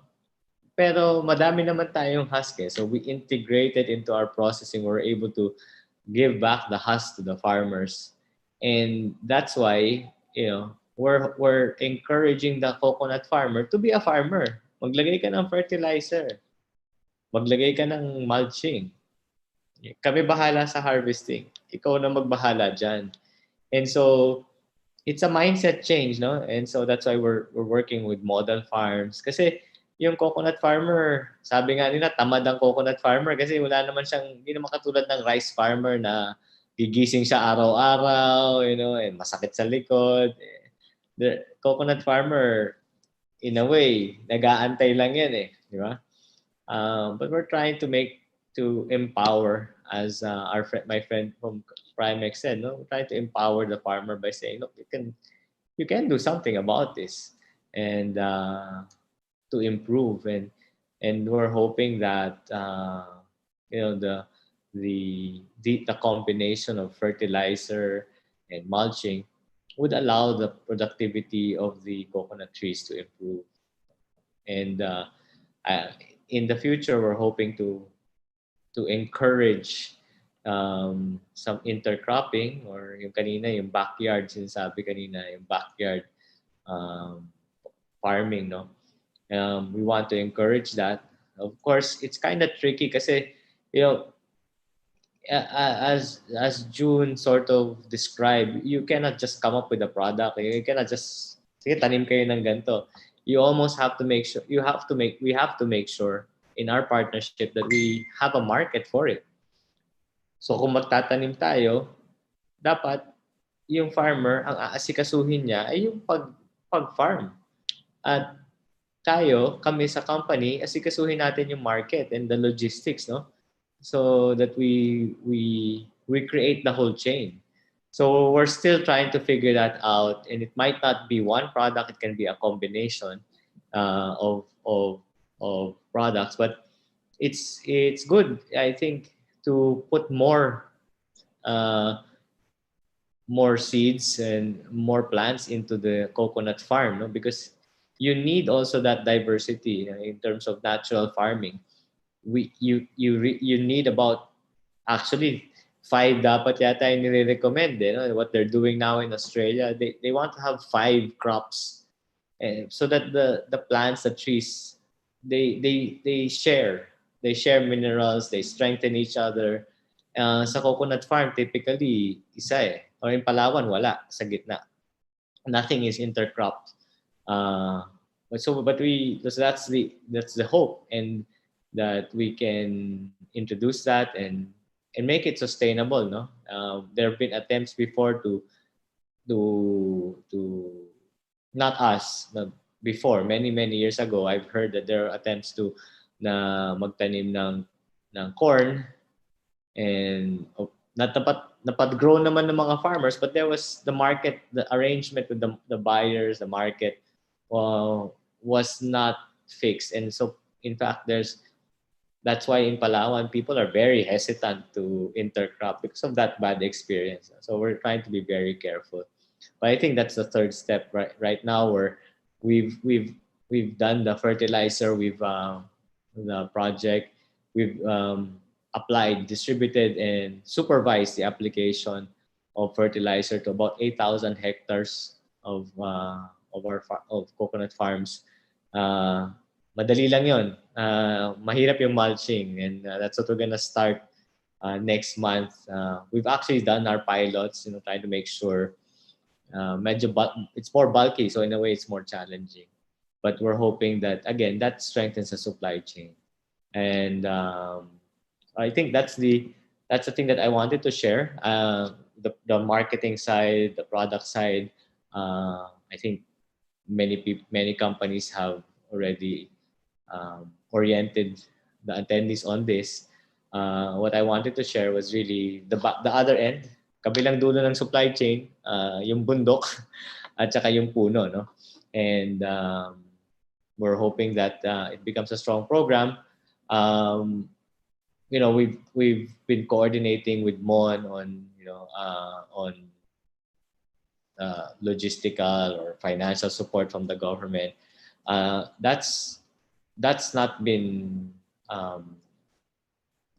for several reasons. That's not been arranged, or that couldn't pull through. No, but at least the technical advice, PCA has always been very available, and also on the ground when we want to talk to the farmers, they really help us, and so it's some coordination.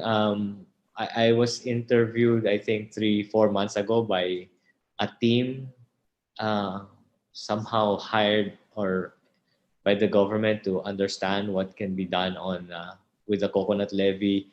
I said I don't know, but I'm just gonna share with you what we do. Because the things that we do obviously entail some investment, some funds. We just share with you what we do, and maybe if there's something that you can extrapolate from that and take from it and apply it in a bigger way, then that would be great. So that's what we do in Palawan, and we're trying to make sure that the supply chain is very strong all the way back to the mountain. And that would be my short presentation. Thank you. Maraming salamat po. Once more, ladies and gentlemen, let's give a warm round of applause to Sir Joselito Obregar of Cardinal Agri Products Incorporated. Siya po ang kanilang CEO. Thank you so much, Sir Joselito, for coming in live. We appreciate making time for Kwentuhan. Ang susunod po nating speaker ay mula naman sa Cargill, Philippines. They are going to be sharing their story as to how the private sector interacts and helps out the farmers in their area. She is their Copra Sustainability Manager, and once more representing Cargill, Philippines, pakinggan po natin ang storya ni Miss Vivienne Z. Nacion.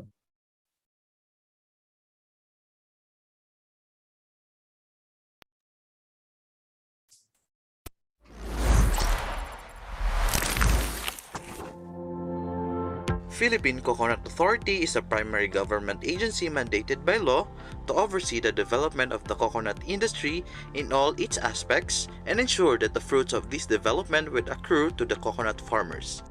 It has always been a challenge for the authority on how to sustain and develop the coconut industry to its full potential to help the coconut farmers in the country. However, as it is being said, no tough challenge to those who are united.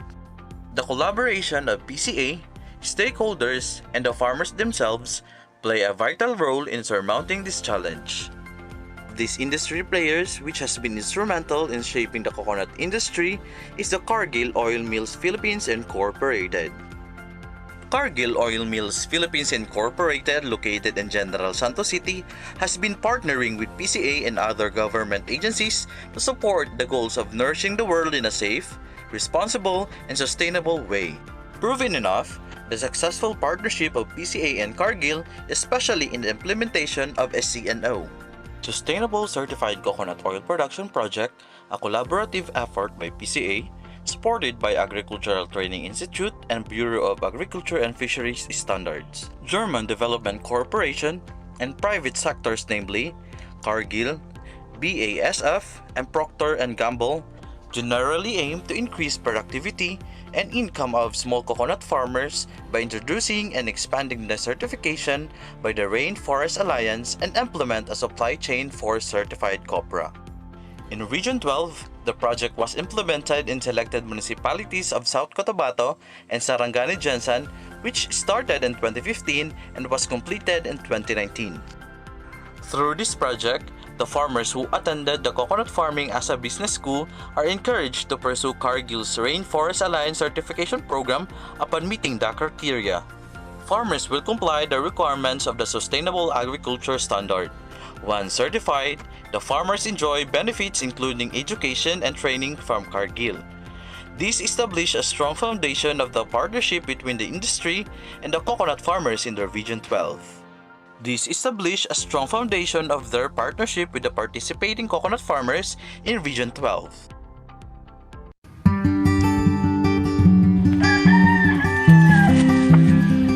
Kani amo ang liyuta na siguro sa 60 years na mo nigikuan sa amo pamaning amahan. Usahay ang kopras gamay ra harbison na apoy sahay daghan. In the Philippines, the farmers are among the most marginalized sector. We now understand that there should be greater efforts towards focus to ensure sustainability. All partners together are training farmers to be more productive by at the same time being sustainable and producing in line with an internationally recognized standard like the Rainforest Alliance standard. The training that we conduct in the farm level is more on good agricultural practices. And second is teaching farmers on financial management. So we instill in the minds of the farmers that farming is indeed a business. Kung sundon mo ang na-training mo sa CNO practices, may future ka.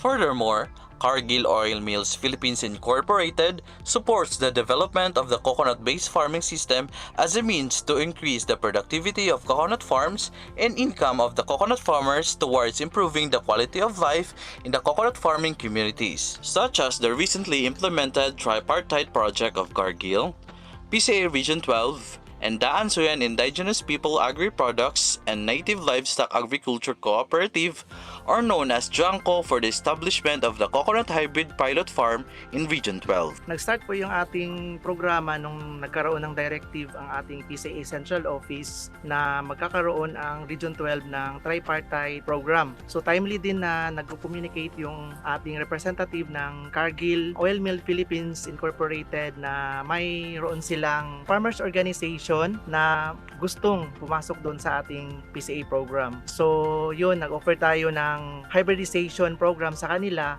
kasi ang organization din nila at saka natin ay may collaborative project din doon sa ating Sustainable Coconut Program ng PCA, Cargill at saka ng GIZ. So yun, na-realize natin tapos pina-prepare natin ng mga kakakailanganing mga dokumento para at least makompleto yung kanilang mga requirements para sa pag-avail ng programa. Tsaka na-provide yun, tsaka yun, ating pinasok doon sa ating Coconut Hybridization Project ng PCA. Ang recipient ng ating programa, ng hybridization program ng PCA ay ang Jan Cooperative. So ang status po nito ngayon ay fully planted na po ito siya. Nasa mga less than 1 year old na po yung ating mga seedlings na nasa field. So base doon sa ating Memorandum of Understanding, kasi nagkakaroon tayo ng Memorandum of Understanding between PCA and sa organization. So ang role po doon ni PCA ay ongoing po yung ating monitoring at saka yung technical assistance po doon sa ating organization. So i-monitor ito siya as always kung may mga problema na ma-encounter, so mag-i-intervene po doon si PCA. JANCO is the Cooperative Development Authority's registered cooperative. Beneficiaries are Rainforest Alliance certified farmers, recipients of the Sustainability Program of Cargill. Person sa Daansuyan, Indigenous Peoples, Agri-Products, Native Livestock Cooperative or JANCO.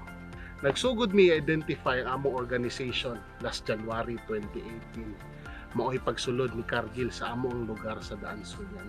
Isugdan namo mag-apply para mahimog legal ang amo ang co-op last February 2019. Og sa wakas nakuha jud namo ang among papeles na magpamatuod na kami isa na ka-kooperatiba na September 2020.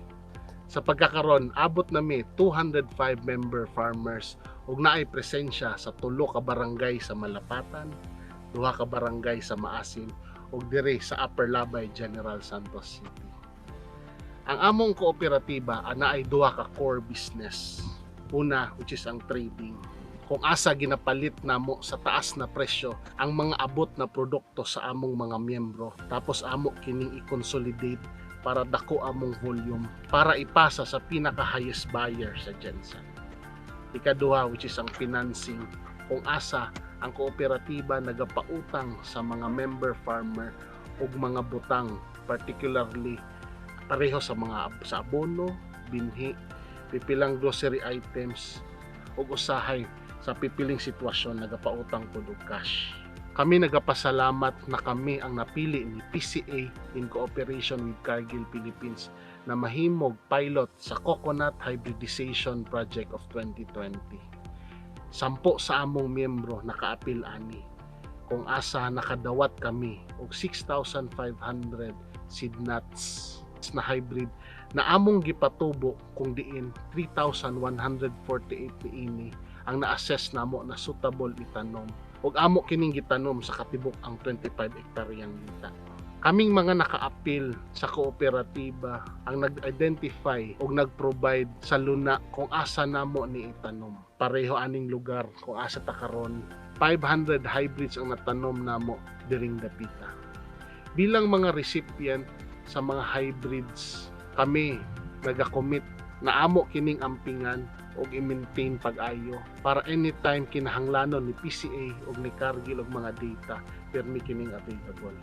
Kami naga-expect nga pinaagi sa Coconut Hybridization Project motaas ang among income sa pagsaka og lubi kumpara sa dati namong mga naandan, sabay sa among commitment na maayong pagdumala ug sa partnership ni Cargill na ila kining dawaton kung kani mamunga na upaliton sa maayong presyo.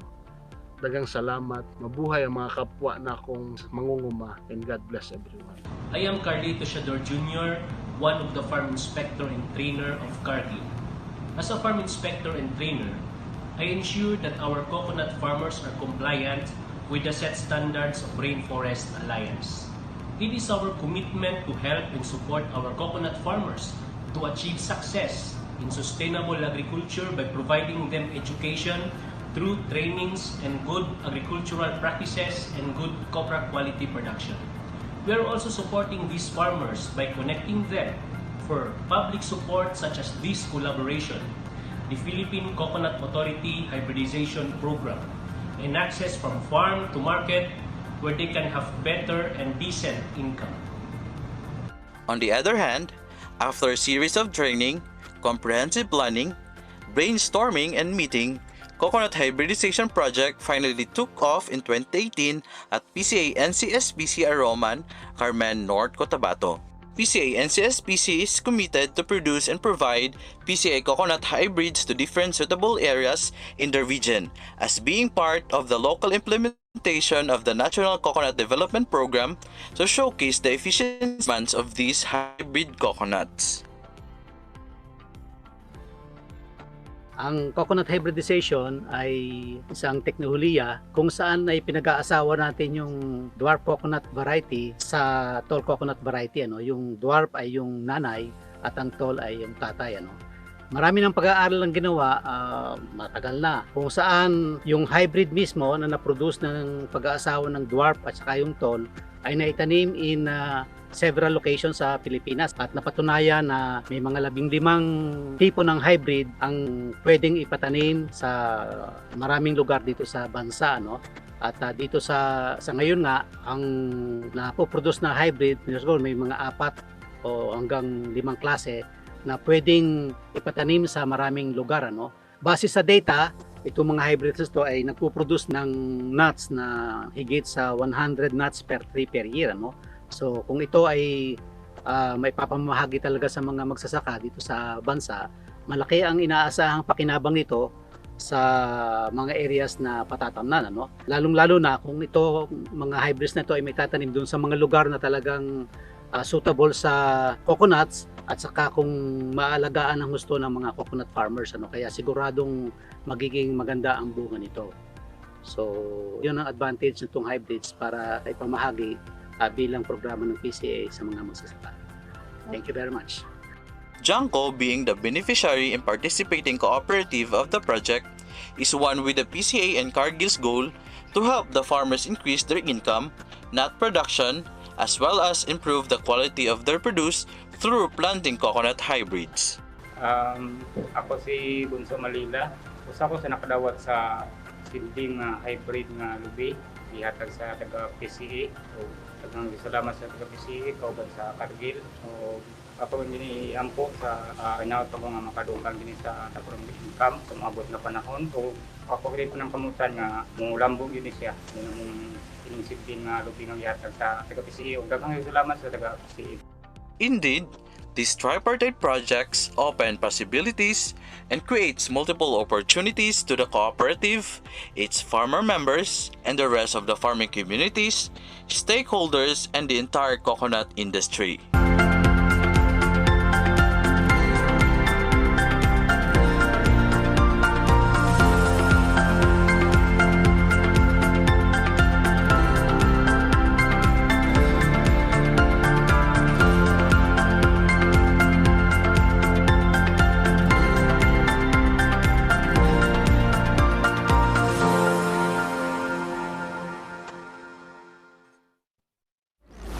Maraming salamat. Napakaraming nag-share tungkol sa mga efforts and mga strides na nakamit ng Cargill Philippines. Last but not least, let's move on to our last participating private sector representative. This time, representing Amparitas Food Products Manufacturing. He is their proprietor, and he will be sharing with us what they've been doing over there at Amparitas Food Products. Let's all hear from the story as led by Engineer Ramon Barbosa.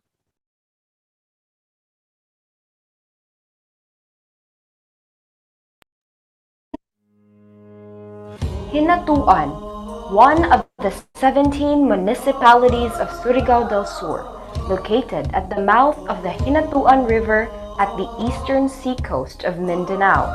The coastline is irregular, stretched and brokenly with white beaches. There are 13 islets, 6 of which are fully planted with coconuts, skirting the coast, just a few nautical miles from the world's deepest trough, known as the Philippine Deep, which besets the town's supply of marine for the consumption of the people of Hinatuan and its neighboring towns. Here in the municipality, you can discover the only accredited integrated farm promoting zero waste in the Philippines, the Amparitas Integrated Farm. Amparitas Integrated Farm has an area of 4 hectares of land considered as tourism and training site for farmers, entrepreneurs, and young professionals. Amparitas Integrated Farm was established in 2018 with the purpose and aim of generating employment, showcase processing plant for coconut husk production and utilization, and manufacturing of coconut food value-added products. The products produced involved coir, coconut, biologs of different specifications, and cocoa peat or coir dust that will be converted to organic fertilizer. All products of the Amparitas Integrated Natural Farm were all self-processed through Amparitas Food Products Manufacturing. That includes virgin coconut oil, cocoa sugar, cocoa blossom tea, cocoa cola, cocoa aminos, cocoa nectar, buko juice. With the owner's proven knowledge of agro industries and driven more by passion to pay the favor to help others, Amparitas Integrated Farm became an agricultural training institute, accredited learning site, and TESDA Technical Vocational Education and Training Accredited Farm School that offers 5 courses: Organic Agriculture Production NC2, Virgin Coconut Oil Making NC2, Cocoa Sugar Processing NC2, Wire Fiber Processing NC2, and Cacao Production NC2. This focuses on building employment skills for those less unfortunate and unemployed farmers and families. The profit from the sales of wire fiber products and food products goes to the wages, trainings, and social betterment program for the staff beneficiaries. Ako si Engineer Ramon Barbosa, professionally ako sa isang agricultural engineer. Wherein 30 years naman ako sa government service, specifically sa Philippine Coconut Authority. After my early retirement last 2019, gusto ko pa rin i-push, gusto ko pa rin ituloy yung magawain ko na ma-elevate man lang, at saka mayangat man lang yung mga maliliit na magsasaka ng niyugan sa Pilipinas. Holistically, not only to the small coconut farmers, but to the coconut industry in general. Actually, after my retirement, nagtayo ako ng 4 na group of companies. Yung Amparitas Integrated Natural Farm, Amparitas Food Product Manufacturing, Amparitas Coconut Manufacturing, Amparitas Pasalubong Center, wherein our main purpose is to generate employment.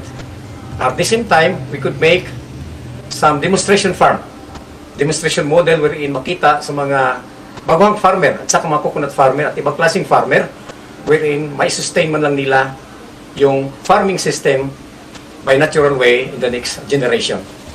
Actually, ang Amparitas Integrated Natural Farm, ito ay isang around 4 hectares in the area by which isa ito sa mga accredited tourism sites, accredited and recognized by the Municipal Tourism Council na isang tourism site sa locality and municipality sa Inutuan, Surigao del Sur, wherein nandito makita natin lahat na integrated farming.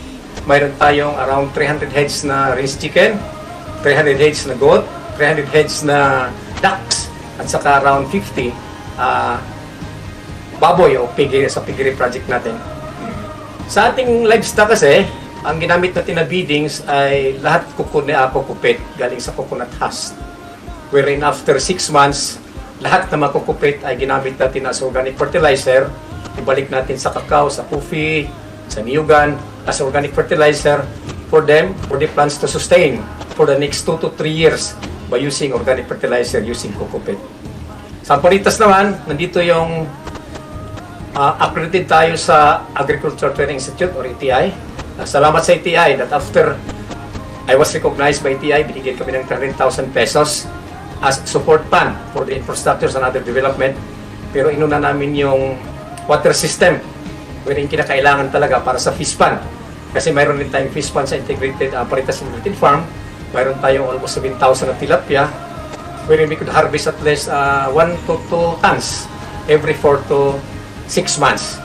So sa Amparitas Integrated Farm, nandito rin TISDA natin. Ito yung training venue, nandito yung function hall para sa training center natin sa virgin coconut oil making, sa cocoa sugar making, sa wire fiber processing, tablia and cacao production, and yung organic agriculture. So, since nag-open tayo dito last November 28, 2019, we have already accommodated around almost 11,000 visitors and something like 115 trainees sa lahat na walks of life, mga bata, kabataan, mga baguhang farmer, at saka yung mga private investors will be engaged, who are engaged in the value-adding product ng coconut. Sa makatuwid, mayroon din kaming follow-up sa mga training namin Pinuntahan namin yung nag-training dito, yung gumagawa ng BCO, gumagawa ng choir, at saka gumagawa ng Coco Sugar. Para at least mayroon tayong after sales, ma-follow up pa lang sila. If in case anong problema o ano nangyari. Lahat natin ng raw materials galing sa kakao, lubi, niyog at iba pa ay dinala natin sa Amparitas Food Product Manufacturing, wherein mayroon tayong 19 products, in which 12 products are galing sa coconut. Makita natin sa planta na wherein ang isang buong coconut o whole nut ay umabot kami ng gross profit na 78 pesos. 78 pesos. Then kumikita tayo niyan ng mas 40 to 42 pesos yung net income. So malaki talaga ang kikitain natin ipag-value adding product tayo. Karamihan kasi sa farmer natin sa Pilipinas, doon lang tayo sa kopra, wherein hindi talaga matulungan natin ang farmer. Hindi natin mayangat yung pamumuhay ng farmer kung hindi tayo mag-value adding product. So the secret is value adding product from coconut, wherein you can at least multiply your profit at least 400,000 times compared to isang buong coconut na iano lang natin i-convert into copra. Furthermore, mayroon tayong Amparitas Coconut Manufacturing, wherein we are more specialized on bioengineering, in coir fiber processing, especially that we are also geared toward installation. So from coir processing, hanggang sa twining making, hanggang sa coconut making, installation, at saka marami pang abang value-adding products sa coconut husk. Ito kasi yung cash cow namin, wherein most of our employment, nasa mga more than 9,000 suportaran natin dito. Directly sa farm namin sa Inatuan, nasa mga 80 families. Sa Bislik City, mayroon tayong mga 180 to 200 families. Sa buong Pilipinas, mayroon tayong more than 9,000 kasi sinuportaran natin sa coir fiber processing. Wherein ang Amparitas is the one who consolidate, who buy most of the twine ropes, the coconut throughout the country, then nag-i-install rin kami. So sa makatuwid, ang isang coconut husk ay kumikita kami ng at least 12 pesos, wherein marami rin na-generate na employment. Sa Amparitas kasi, since nag-umpisa tayo, marami na rin bumisita, lahat na klaseng tao, maliit, bata, matanda, lalo na mga baguhang farmer, wherein para makita nila paano ipatakbo yung sakahan nila, lalo na yung coconut farm area, kung paano ipatakbo sa value-adding product, may convert natin to value-adding product, lalo na sa food product manufacturing sa pagkain. At furthermore, marami tayong matutunan. We are preparing also the social participation of the community, wherein lahat ng mga neighboring barangays, neighboring municipalities, at least makita nila kung paano maiangat yung buhay nila sa pamagitan ang Amparitas way of farming, a natural way of farming. So the other year was 2020, with the cooperation with ETI, Philippine Coconut Authority, Department of Agriculture, and other supporting agencies, nagkandak rin tayo ng training sa mga IPs. We have to prioritize the IPs since considering that these people are the most disadvantaged people in the country, wherein kailangan talagang matulungan natin sila in technology, marketing at lahat na pamaraan para at least mayangat ang buhay nila and to alleviate their farming system, the way of living. In a nutshell, Amparitas Integrated Farm is an outcome of how the owner moves from fear to inspiration and compassion in business. The owner's call is for others to live their legacy every day. The owner is a former Philippine Coconut Authority Region 13 Regional Manager, designer of mobile PCA decorticating machine, and a co-author of DPWH Blue Book or Slope Protection Bioengineering and NIA Green Book of Bioengineering. Whoa.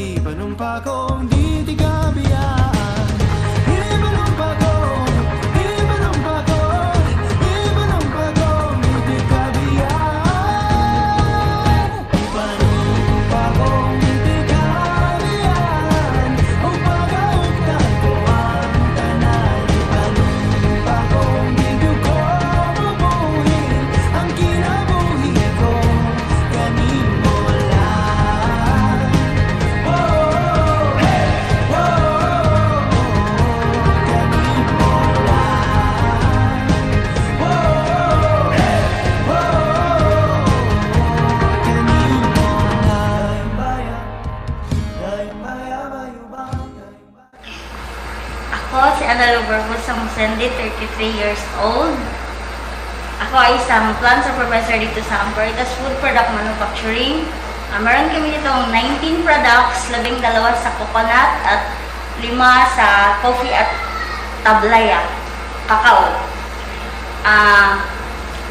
Malaking kaibahan ang nangyari sa akin dati at ngayon dahil dati nasa bahay lang, hatid sando sa mga anak, pero nang dumating kami dito sa hinatuan, malaki talaga ang kaibahan dahil naranasan ko nang makikhalubilo sa mga tao. Nakaranas na rin akong makapunta sa iba't ibang lugar dahil sa mga trade fair na nangyari. At laging kasali ang Amparitas Integrated Food Factory. Last week, nanalo din kami sa Dolly. At nakasama din kami sa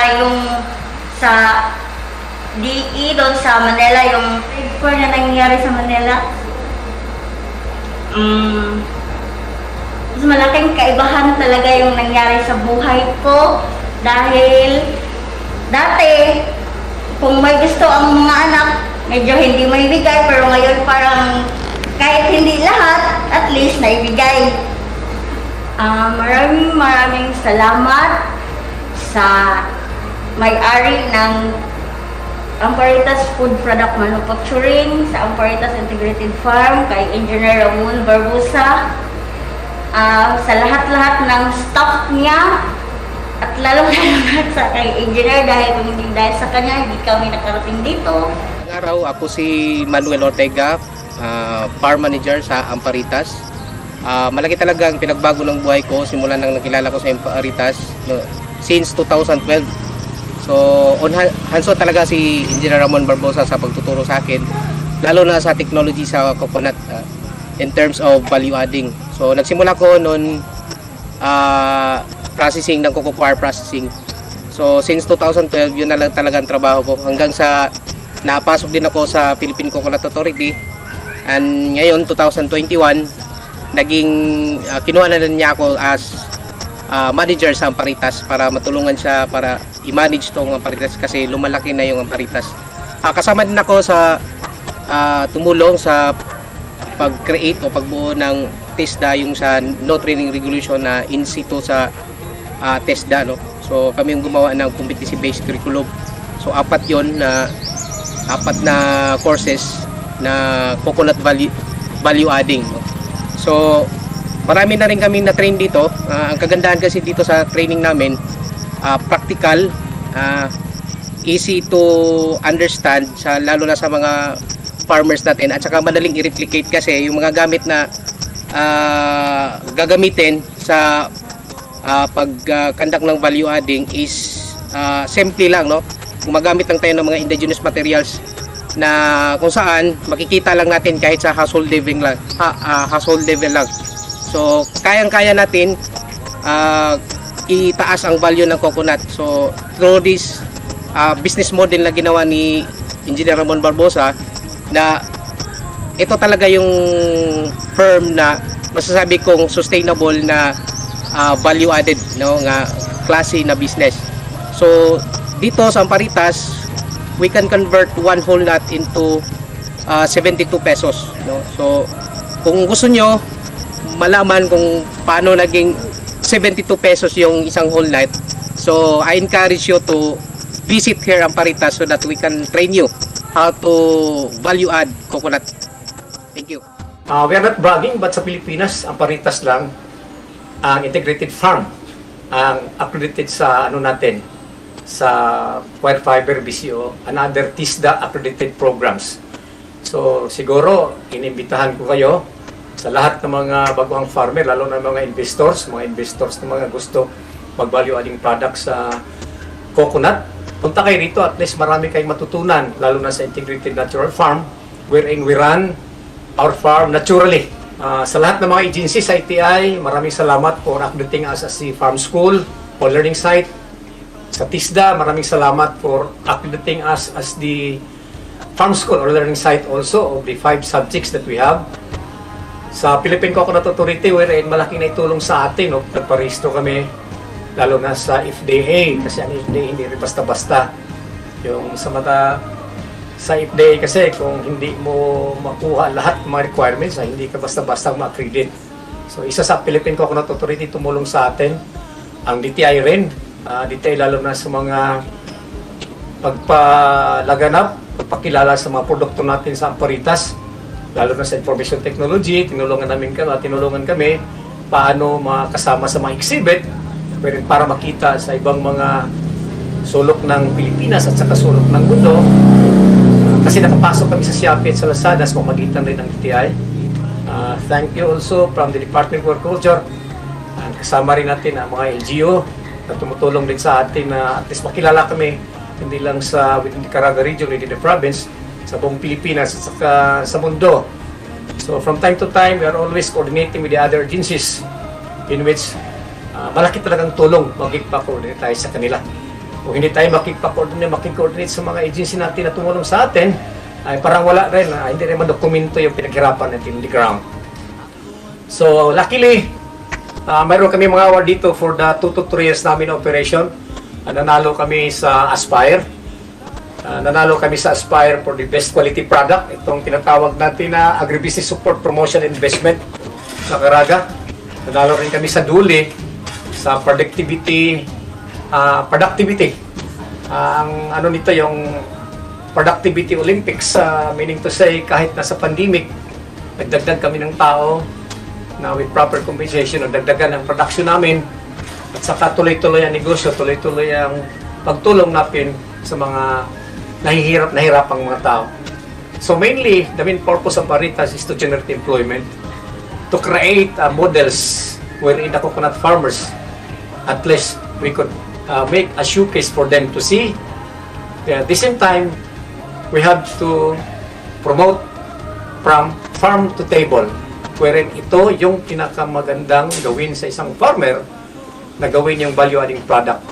Kasi ito yung pinaka-answer, ito yung pinakasagot ng isang farmer ay ma-alleviate yung standard of living sa pamagitan ng value-adding product wherein he will or she will not only be selling the raw materials but the value-adding product in general, which could be easily be procured, be bought by the local people.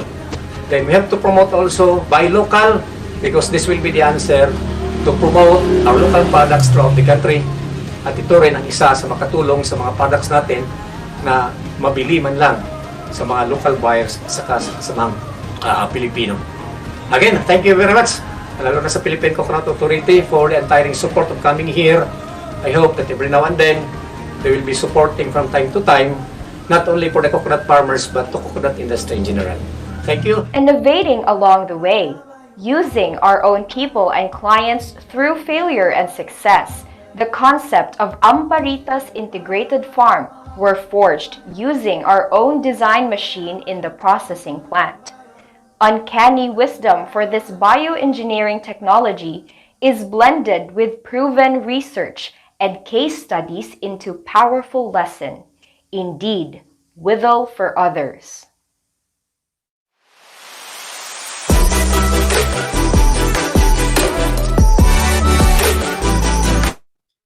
Maraming salamat po, ladies and gentlemen, once more representing Amparitas, that group of companies, Engineer Ramon Barbosa. Napakarami nilang natulungan at napakarami nilang nagawa, no? And with that being said, tayo po ay nakarinig na sa 4 po nating mga private sectors na tumulong po sa mga coconut businesses and farmers in their areas. And with that, we will go into a quick intermission, no? Mag-break lang po muna tayo. Go ahead, grab a drink or mag-CR po muna tayo. And when we come back, we are going to be hearing from our reactor, and then we will be opening up the floor for our Q&A and discussion. All right? Magbabalik po ang Kwentuhan 2021. We'll see you po in 5 minutes.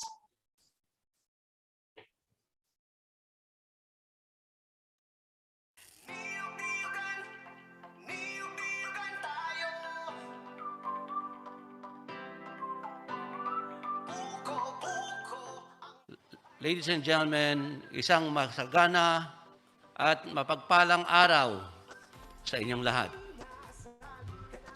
It is indeed a great honor and privilege to speak before all of you as we launch the 35th National Coconut Week celebration. I want to welcome you all as we open the National Coconut Week, which gives recognition to the farmers and many others responsible for cultivating, processing, and bringing to the Filipinos a wide range of coconut products. Mabuhay tayong lahat. Let us continue to support the coconut industry.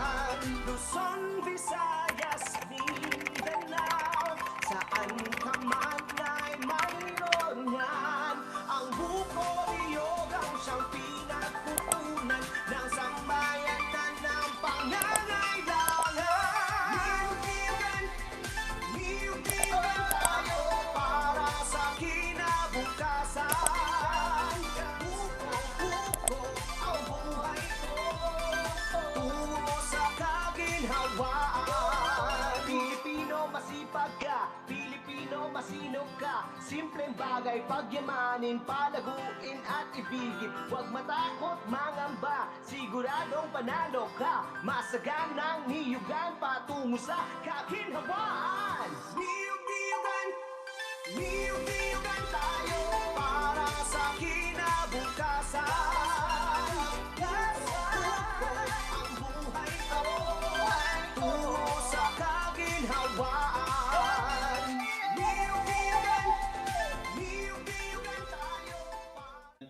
Good morning. First of all, I congratulate the Philippine Coconut Authority for bringing together all stakeholders in the coconut industry to discuss the way forward at this critical time. I look forward to the outcomes of this forum. I am sure they will help enrich the plans that are being drawn up for this challenged industry. I congratulate the Philippine Coconut Authority and all the industry stakeholders on this 35th National Coconut Week commemoration. Thank you.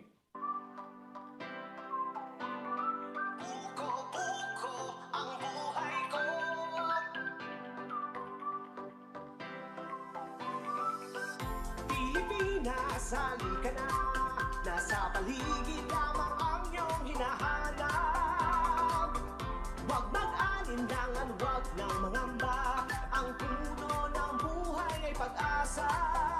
Magtanim ka lang ito, tiyak ikaw ang siyang panalo. Walang matatalo, ito ang sigurado. Ang puno ng buhay ang ating pag-asa. Halika na, magtanim at simula.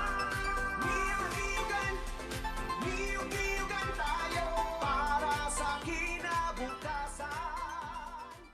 On behalf of the Department of Trade and Industry, we'd like to congratulate the Philippine Coconut Authority to host the 35th National Coconut Week celebration. There are vast opportunities that can be found in the country's coconut industry, and our team at the Export Marketing Bureau, as well as our Foreign Trade Service Corps, will be glad to assist you in any way. While we are confident that the Philippine coconut industry will become one of the engines of inclusive economic growth, we hope that our international guests will do business with us, especially as we build back better in a post-pandemic future for the Philippines.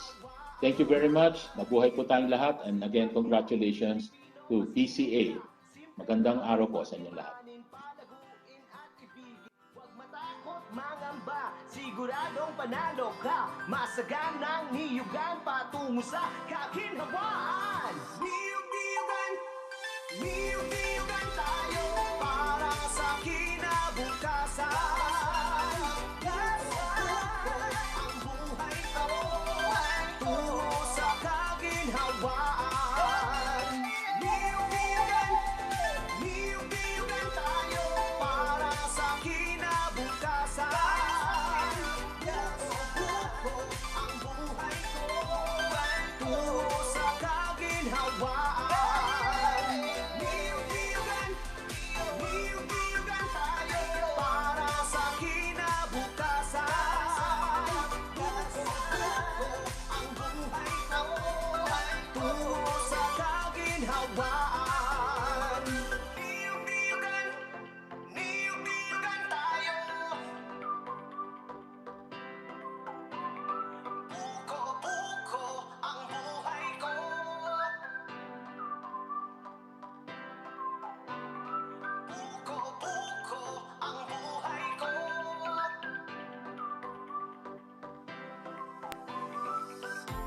Pilipinas, halika na. Nasa paligid lamang ang iyong hinahanap. Huwag mag-alinlangan, huwag nang mangamba. Ang puno ng buhay ay pag-asa. Magtanim ka lang ito, tiyak ikaw ang siyang panalo. Walang matatalo, ito ang sigurado. Ang puno ng buhay ang ating pag-asa. Halika na, magtanim at simula. Niyog-niyogan, niyog-niyogan tayo para sa kinabukasan. Kuko-kuko ang buhay ko, tungo sa kaginhawaan. Luzon, Visayas, Mindanao, saan ka man ay mayroon yan. Ang buko-niyog ang siyang pinagkukunan ng sambayanan ng pangangailangan. Niyog-niyogan, niyog-niyogan tayo para sa kinabukasan. Kuko-kuko ang buhay ko, tungo sa kaginhawaan. Pilipino masipag ka, Pilipino masinop ka. Simpleng bagay pagyamanin, palaguin at ibigin. Huwag matakot mangamba, siguradong panalo ka. Masaganang niyugan patungo sa kaginhawaan. Niyug-niyugan, niyug-niyugan tayo para sa kinabukasan. Alright, welcome back po, ladies and gentlemen. I-resume na po natin ang ating program. Once more, this is Kwentuhan 2021. Matapos po nating marinig ang mga kwento ng ating mga private sector representatives, once more, apat po sila, all having their own inspiring stories that really shows how far we've come in helping the farmers and the businesses around us. Let's introduce our reactor this time around to wrap up the discussion and to give their thoughts and insights. Our reactor is the former chancellor of the University of the Philippines, Los Baños. He is an international integrated pest management specialist and a member of the Multi-Sector Advisory Board. Ladies and gentlemen, let's all hear from Dr. Luis Reyes I. Velasco, a professor at the College of Agriculture and Food Science at UPLB. Dr. Velasco, good morning po. Magandang umaga sa ating lahat. Salamat, Leo, for that brief introduction. Magandang umaga kay Admin at Madrigal. Isang magandang pagpugay po sa iyo at sa inyong mga kasamahan sa PCA, sa ating mga nakikinig ngayong araw na ito. Can I share the screen, please?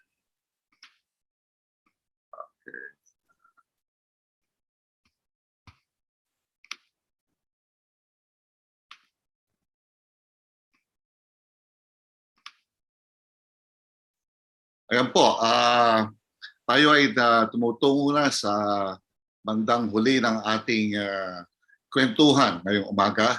Ngayong araw na ito na naka-focus tayo sa private sector farmer partnership. Okay. At nais kong banggitin at i-congratulate ang PCA for organizing a webinar on this very, very important and critical as well as sensitive discussion on private sector farmer partnership. I can sense that with PCA organizing a kwentuhan on this subject matter, nagbibigay ng konting indikasyon na nagkakaroon ng paradigm shift sa pag-iisip ng PCA na ang PCA na kailangan nating bigyan din ng attention ang private sector na napaka-importanting partner natin. For that, I'd like to congratulate PCA under the leadership of Admin Madrigal for initiating a paradigm shift in doing what government should be doing in agriculture. Having said that, we heard Mr. Dean Lau talk about the macro scenario of the Philippine coconut industry, the challenges we are facing today, mainly a reduction in the demand for coconut. Naagawan po tayo ng mga palm oil na napaka-efficient at they can offer their products at a lower price. And also, nabanggit isa sa mga importanteng mensahe ni Dean Lau ay yung pagkakaroon ng stronger collaboration at interface between the farmers and the private sector. Napaka-importante po yan. At ito ang intention nga ng ating webinar ngayon. Malaman natin kung paano natin gagawin to. Kailangan natin palakasin ang pag-uusap, ang collaboration, ang pagkakaintindihan.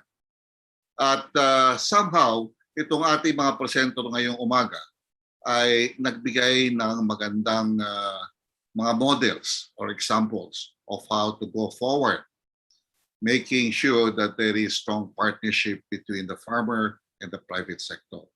Ayan po yung mga modelo, success models natin. In fact, reading through the messages ng mga participants natin ngayong umaga, ang karamihan ng mga mensahe nila ay very inspiring daw.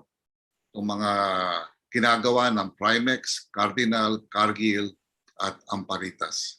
And once again, I'd like to congratulate these companies. Maganda po ang ating ginagawa. If I may quote a message from Dr. Emil Javier, at ang sinabi niya ay very inspiring information, enlightening of what we can do together. Ayan po. True enough. Having said that, if I now can move to my second slide,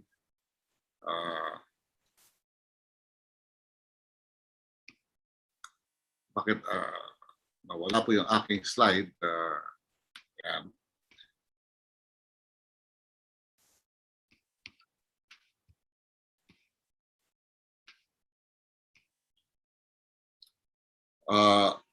Nabigay na po ang ating mga presenter yung mga challenges in agriculture as well as particularly on coconut. Nag-share na po ang ating mga business investors kung ano yung mga challenges. May konting nabanggit tungkol sa national government at konting sa consumers at others.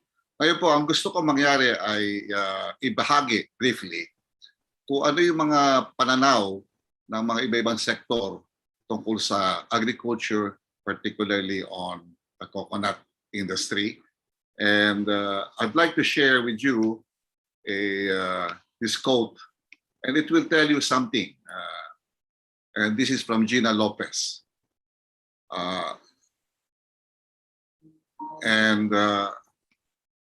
Ang nais ko pong ipakita rito ay merong kumbaga parang alinlangan ang ibang sektor ng ating bansa kung ang gobyerno ay will get into some kind of partnership with the business sector. Sa ibang bansa po, ang partnership between government and the business sector is a given already. Kaya nga sabi po nila, halimbawa, ang Japan at China, China incorporated po yan at Japan incorporated. Pero tayo po, ang ating pananaw ay kapag ang gobyerno ay nakipag-partner sa private sector, ay medyo hindi po maganda. Kaya ito po ay binabahagi ko sapagkat isang malaking challenge po para sa atin na baguhin itong pag-iisip na ito. Moving to the sector of the farmer, meron po ako nakitang isang slide presentation na gusto kong ibahagi at ito ay nagmula sa isang dating estudyante ng UPLB. At maganda po ito sapagkat ito ay magbibigay ng paalala sa atin kung ano ang nangyayari sa bukid at kung ano nangyayari sa farmer na ating gustong tulungan din while we are doing our business.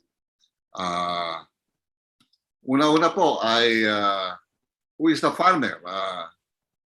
A typical farmer is usually working the land of less than a hectare. Sa coconut farmer po ay karamihan sila ay tenant, malaking bahagi, hindi kanilang lupa. 70% of the poor in our country are in the rural areas po. And a Filipino farmer is typically poor. And to a large extent, they still suffer from feudalism, landlessness, unfair trade practices, usury, unsafe modern agriculture practices.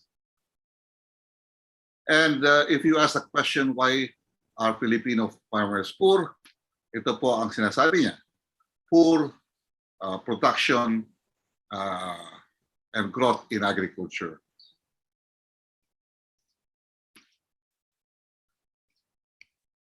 So, mababa po ang ani. Kulang sa investments sa infrastructure, lalong-lalo na yung mga sa rural areas. Okay? Unequal land and income distribution. High population growth. Malalaki po ang pamilya nila sa kabukiran. Low quality of social services. Low prices for the product of their hard work. And alam niyo naman po, tayo ay malimit na bibisita ng mga typhoons. This associated with unpredictable market demand. Kaya po ito ay napaka-importante sapagkat sa akin po ay mahuhusay na magsasaka ang ating mga magsasaka. Ang problema po ay bakit sila magpo-produce kung hindi nila ibebenta at kikita silang tama. And persistence armed conflict. Andiyan po yung ating mga kaibigan. Poor educational background. And having said this, may aspiration po din sila. They aspire for a better future for their children. They dream to own their own piece of land, to have sustainable source of income, having other sources of income, a good quality of life. And they would like to boost their agriculture production, and they aspire and dream for all these things na binibigay na po naman natin ng gobyerno natin. And the question is, how will we help our farmers realize the dreams? At natutuwa po ako doon sa mga presenters natin ay somehow na-address po ito. At bukod doon ay napakarami po nating mga challenges in doing business in agriculture. Napakamahal po ng transport cost natin. Lalo na kung ito'y manggagaling sa mga remote areas, sa mga islands. Kaya unique po ang Pilipinas because we are a group of islands. Hindi po tayo, kailangan po natin na magagandang transport system crossing islands. Yan po. Hindi ko na po bibigyan ng detalye ito. Gusto ko lang pakita sa inyo na napakaraming mga issues and challenges in doing agriculture. Sa perspektibo po ng gobyerno, ang pinaka-importante po na tinitingnan nila ay food security in an increasing population. Given the very limited resources they have. And they need to reboot the economy, especially in this COVID pandemic. They're also concerned about low farm productivity because yan po ay humahagip sa food security natin. They're concerned about unreliable farmer partners and so on po. In fact, DA, to their credit, marami programa po sila. And this has been in place for a number of years now.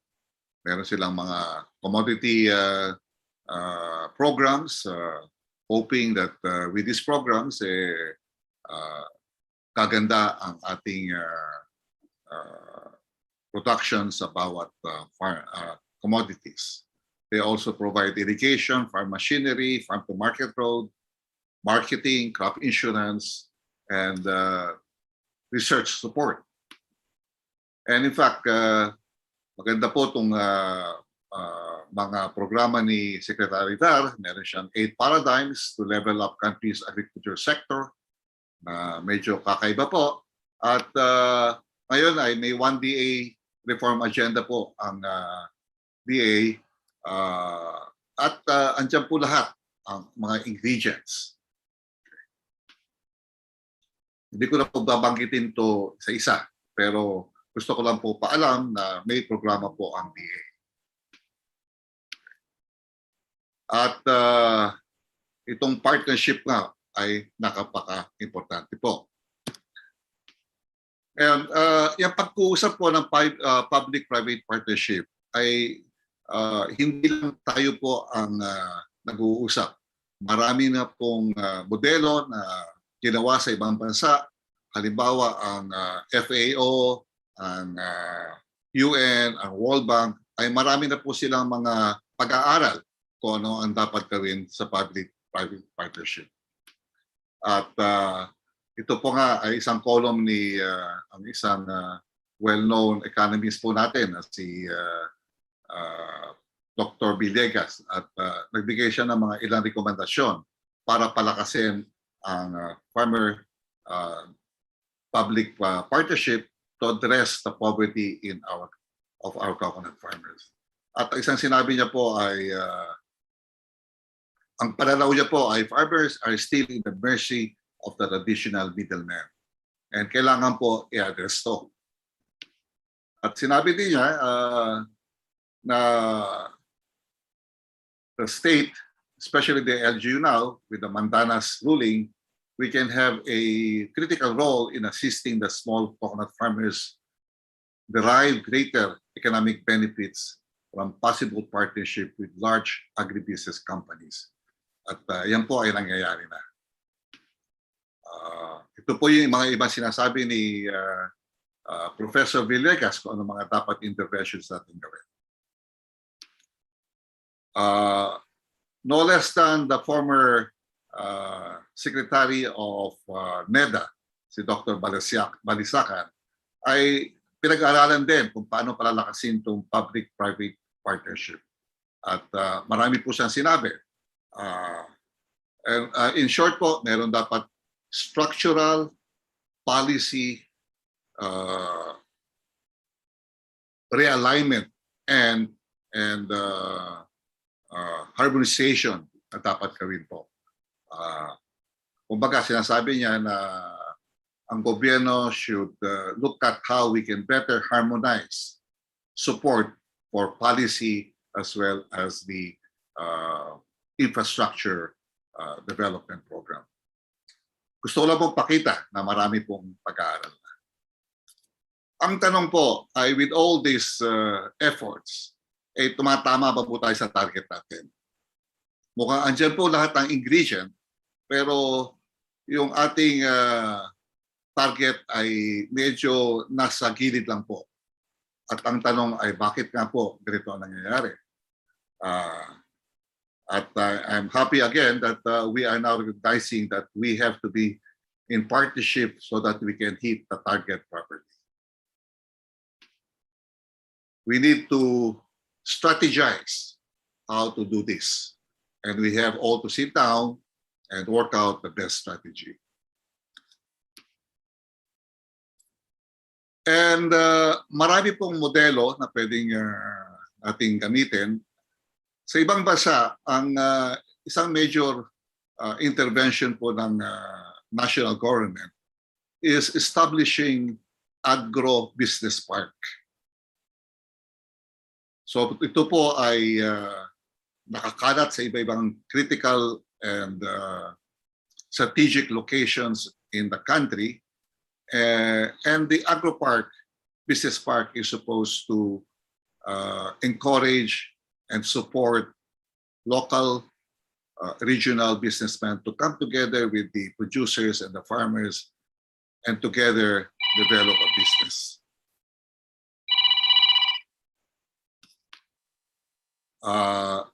And the agro-park, sila po, itong konsepto ay kasama mula production hanggang marketing. At magbibigay lang po ako ng konting background dito. It's an area of intensive, contiguous parcel of agricultural production which seeks to integrate all facets of agriculture production, pre-production, the production, post-harvest, marketing, partnership involving government, farmers, investors, and marketing organizations.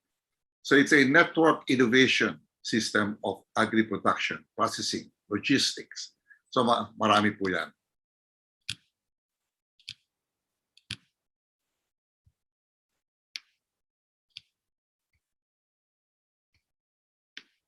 At may mga importanteng components po itong agro-park.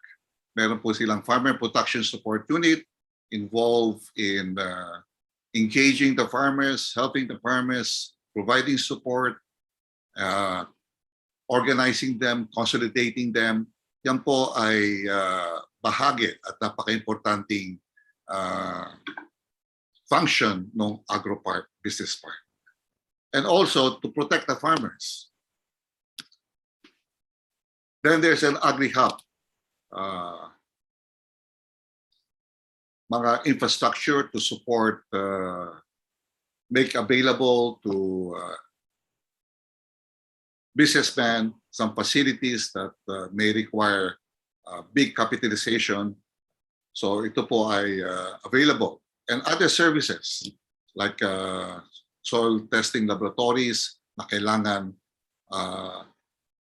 to produce the product that will require some kind of quality and certification. There is also the Rural Urban Marketing Center. Okay. Isang malaking challenge ka po ay always where to market. And the marketing arm of the Science Park is also one of the critical components. Okay. Meron din po silang services looking into policy support from the government, mga at a regional as well as a national. So this is all towards developing and strengthening what I would like to call regional strategic agro-industrial corridors. Okay. So kailangan po nakalagay yan doon. So isa-isang modelo lang ito at maraming ibang modelo. The challenge po yung mga success stories po natin ay paano nating i-upscale at to expand so that we are to cover more farmers who are in need of assistance and partnership.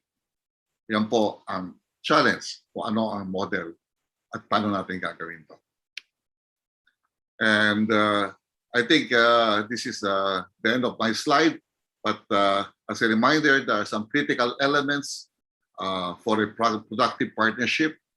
Okay, there must be mutual understanding, trust, and respect. Okay. And there must be also commitment. Okay. And there should be responsible sharing of risk and profits. Sustainable, inclusive benefit.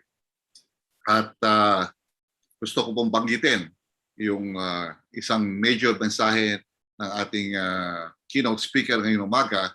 We have to go beyond transactional relationship as we partner with our farmers. So, salamat po for this opportunity to react to the presentation this morning. It is indeed an honor, and thank you very much, everybody. Maraming salamat po, Dr. Velasco. Again, presenting challenges and new perspectives based on kung ano po ang presenta ng ating mga representatives from the private sector. But for now, ladies and gentlemen, I think marami po sa atin ang nag-look forward dito sa segment na ito. We're going to be opening up the floor for Q&A. But first, we would like to remind everyone of the house rules and the mechanics of our little webinar here. Okay? So, alam niyo naman na po kung paano nakapasok, and I think we did well enough to review the ways to register and to join via Zoom. Pero po for the next segment, for our Q&A, meron din po tayong rules and regulations doon. So ito po ang quick summary on how Zoom works. No? Paano po natin magagamit ang Q&A? Paano po natin magagamit ang chat functions? At paano po natin gagamitin ang raise hand, no? Meron po tayong moderator at meron din po tayong rapporteurs na tumutulong po na mag-moderate dito sa ating Q&A. And I believe we have a slide for this. I think ipapakita po natin dito ang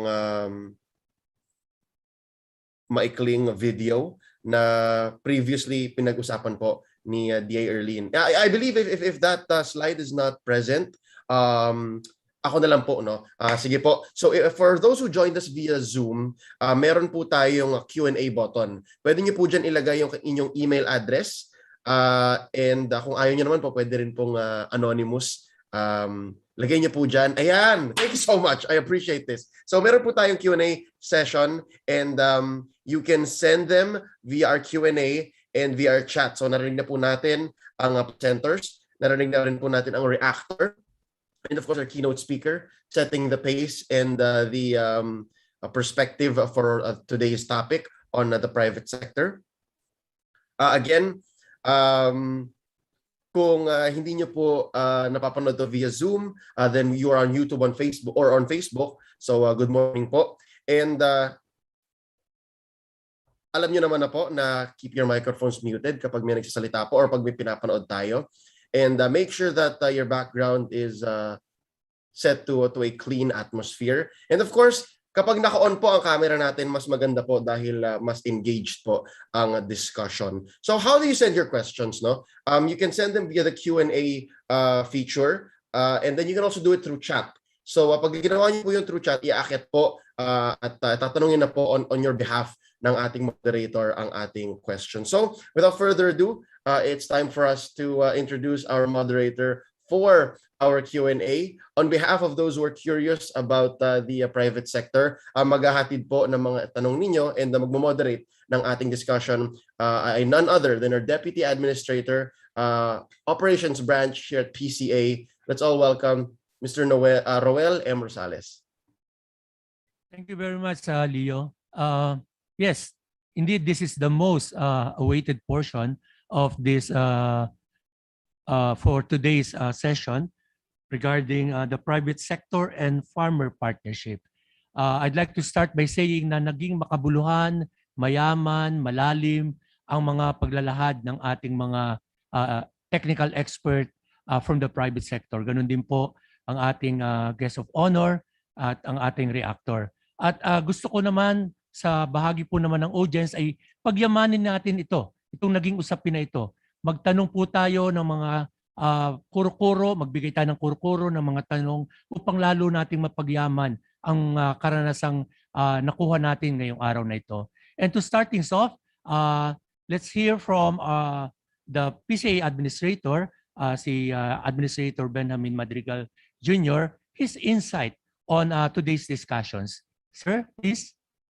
Thank you, Ruel, and of course, thank you to our presenters this morning. Starting off, of course, with our keynote speaker, no, and also our four presenters and our reactor, Dr. Ray Velasco.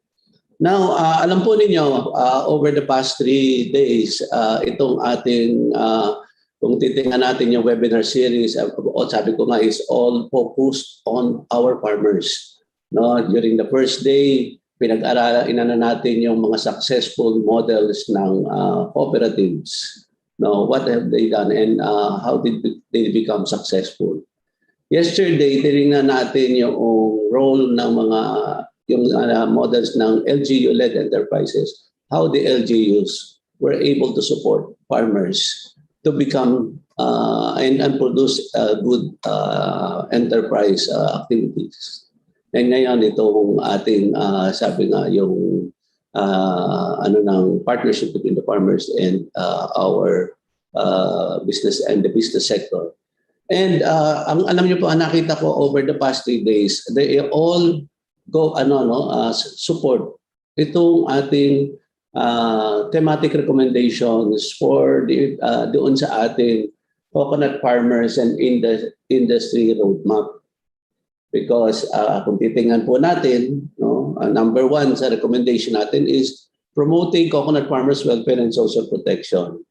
And all the 4 presentations and to include the keynote address of Mr. Dean Lau, all focused una is the intent to promote welfare of our farmers. No, makikita natin na ang sinasabi nga diyan yung lalo na for example yung sa Primex.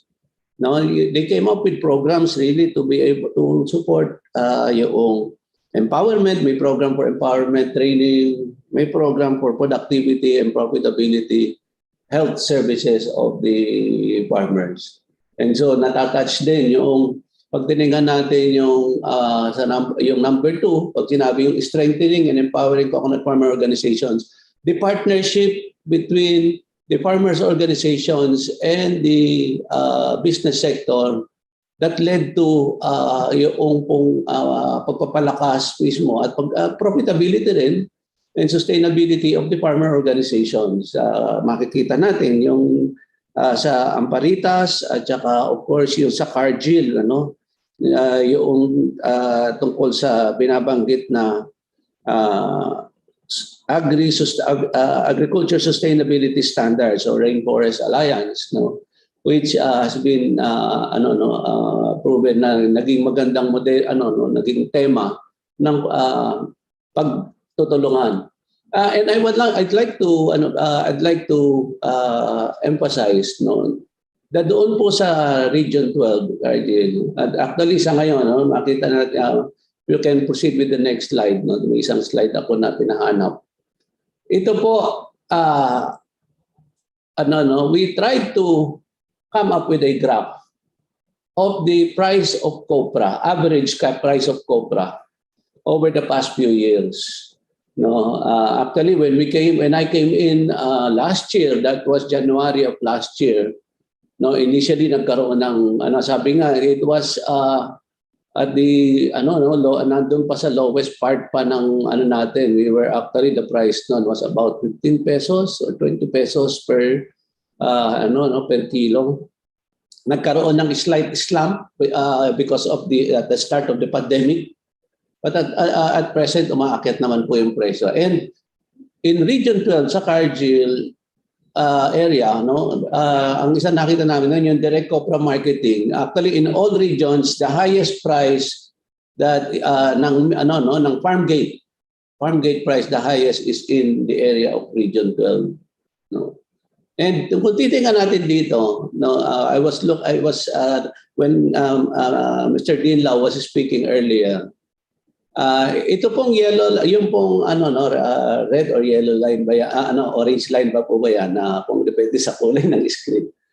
This represents yung farm gate price, yung presyo po ng copra doon sa farmers.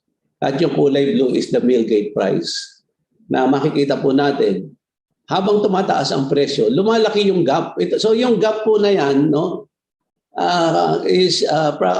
represents yung the traders, probably minsan that multi-level trader system or some other players natin dito sa yung income of the other players bago pumunta doon sa ating oil millers. At nakita natin, pag tumataas ang presyo, lumalaki rin yung gap. No? Ibig sabihin, tumataas din yung income nung, imbis na they absorb also the increase noong presyo ng ating opera. Now, if we go back to the thematic recommendation, sabi ko nga, napakalaking bagay na para mapaliit natin itong gap na ito is better communication, better working relationship between the business sector and the farmers' organizations. And ito ang isang tema na nakita ko sa presentation, ang bottom line. If you go back to the previous chart, no? The bottom line po na yung maganda yung binanggit din na una, sabi nga Mr. Dean Lau, is sustainable and beyond transactional relationship. But may isa ring sinabi na si Mr. Dean Lau at saka yung ibang presenters that this partnership is important because it is critical for business.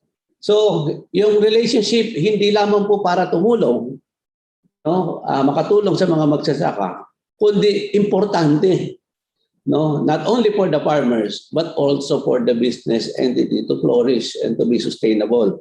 May binanggit nga si Mr. Dean Lau, yan sabi nga na I observed that no sa ibang na yung the people or consumers will be willing to buy higher price kung nakikita nilang may pinupuntahan yung perang idinadagdag na presyo doon sa kanila, and that is if it is helping communities, if it is helping certain sectors of our society. So yung number 3 recommendation, yung increasing sustaining coconut production, no, nakikita natin doon yung ginawa ng Amparitas, no, yung kung paano niya ini-encourage yung processing, training of our and together with other presenters din, no, yung sa Cardinal, they also emphasize that, no. Pero ang isang number 4 na klaro yung sinasabing coconut-based farming system, establishing coconut-based farming system, no, na sana maliban doon sa ating main product na na-encourage din sila to encourage the productivity of farmers by encouraging other products to be planted in the coconut areas for farmers to generate more income. And and of course other activities, protecting the environment, iniiwasan yung dinidiscourage yung pagkakaingin, and yung sinabi nga Rainforest Alliance na sinasabi ng ating mga presenters. At yung number 5, ito na po yung improving competitiveness ng traditional and non-traditional products. Dito naman po pumapasok yung ipinasok din nila yung tungkol sa, kasama na rin sa number 6 yung enhancing trade, yung paano na-encourage dahil sa ngayon the market already demands traceability of farm practices, good agricultural practices, organic farming and other certifications, which have been the focus also. Sabi nga, kaya nangyayari, tinutulungan natin ang magsasaka, but at the same time, it provides support also to make sure that we have quality products, which is needed also by the business sector or by the industry para maging mas mabenta po yung ating o mas angkop yung ating produkto, because they have the quality in terms of product and the quality in terms of process. And the required certifications are being followed. So it enhances trade and marketing, and of course, ang sinasabi sa huli, institutional support services that are required, katulad nga po ng ginagawa natin ngayon, looking beyond, sabi nga, or improving how we do things. Katulad sa atin ngayon, tinitingnan pa paano from mere producers, how do we encourage them to contribute to building value to our product. No? So ito po yung nakita kong naging magandang talakayan natin dito na ang pagtutulungan added value to our product. It is achieved yung sinasabi ni Mr. Dinlao na beyond transactional relationship, going further with the corporate social responsibility because it benefits both the farmers, hindi lamang po parang dole out, hindi lamang tulong, kundi kailangan dahil it will benefit us both, it will benefit us all in the industry because this is critical for business to flourish.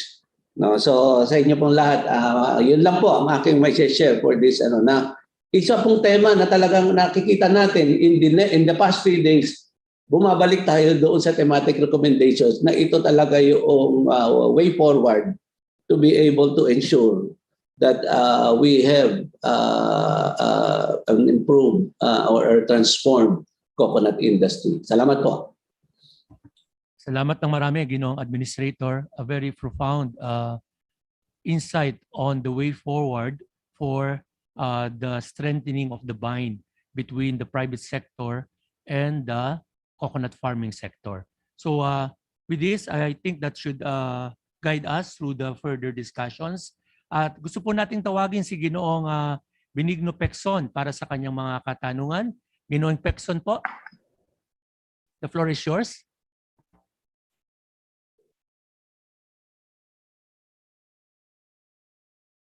Hello, Mr. Villaruel. Can you just read the question I put in the question and answer query? Can you read what I wrote there? Ayan. Okay. Oh, sir. Sige po. Can you read what I wrote in the question and answer, Mr. Villaruel? Babasahin ko na lang po yung yes, please. Yung pong comments or question. Galing po kay Ginoong Benigno Pecson. In addition to coordination with farmers, can private companies coordinate with LGUs, NGOs with specific views, particularly on climate change and sustainability concerns, and splinter groups that can be enablers or disruptors of their businesses? If I may continue, since farmers are primary sources of coconuts, can their representatives sit in company board meetings? Can production processing facilities be modified to process products other than coconuts? For example, langka, sarsap, calamansi, cassava, and other produce. Is there a possibility that farmers can be a part of the profit sharing of companies? Okay, let's shoot that question to a representative from, let's start with Primex. Mr. Jonathan D., our program head of the CSR. Yes, good morning, everyone. Well, that's a very loaded question. Well, first of all, the companies really are trying to coordinate. Primex specifically, we're really trying to coordinate also with NGOs, with PCA and other government agencies, specifically because there are issues that need to be addressed. Sustainability and climate change are very real concerns for us. And that's really part of the push of the company, not just to educate ourselves, but also our farmers in all of these issues. Now, with regard to representation with board meetings and profit sharing, I'm not sure I'm in the position to answer that. Perhaps the other members of the panel will be more attuned to this issue.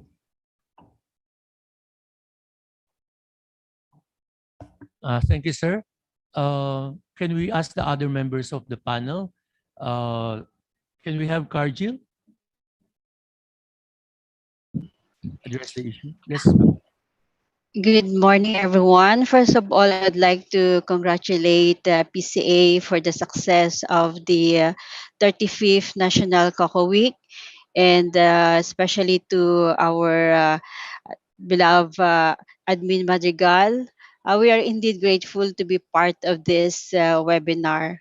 In regards to the question regarding participation and profit sharing, I will also say that I'm not in the position to discuss that, yeah, as of this moment. But in regards to our initiative pertaining sustainability and of course prevailing issues like climate change, deforestation, Cargill has the corporate objectives on mitigating these issues.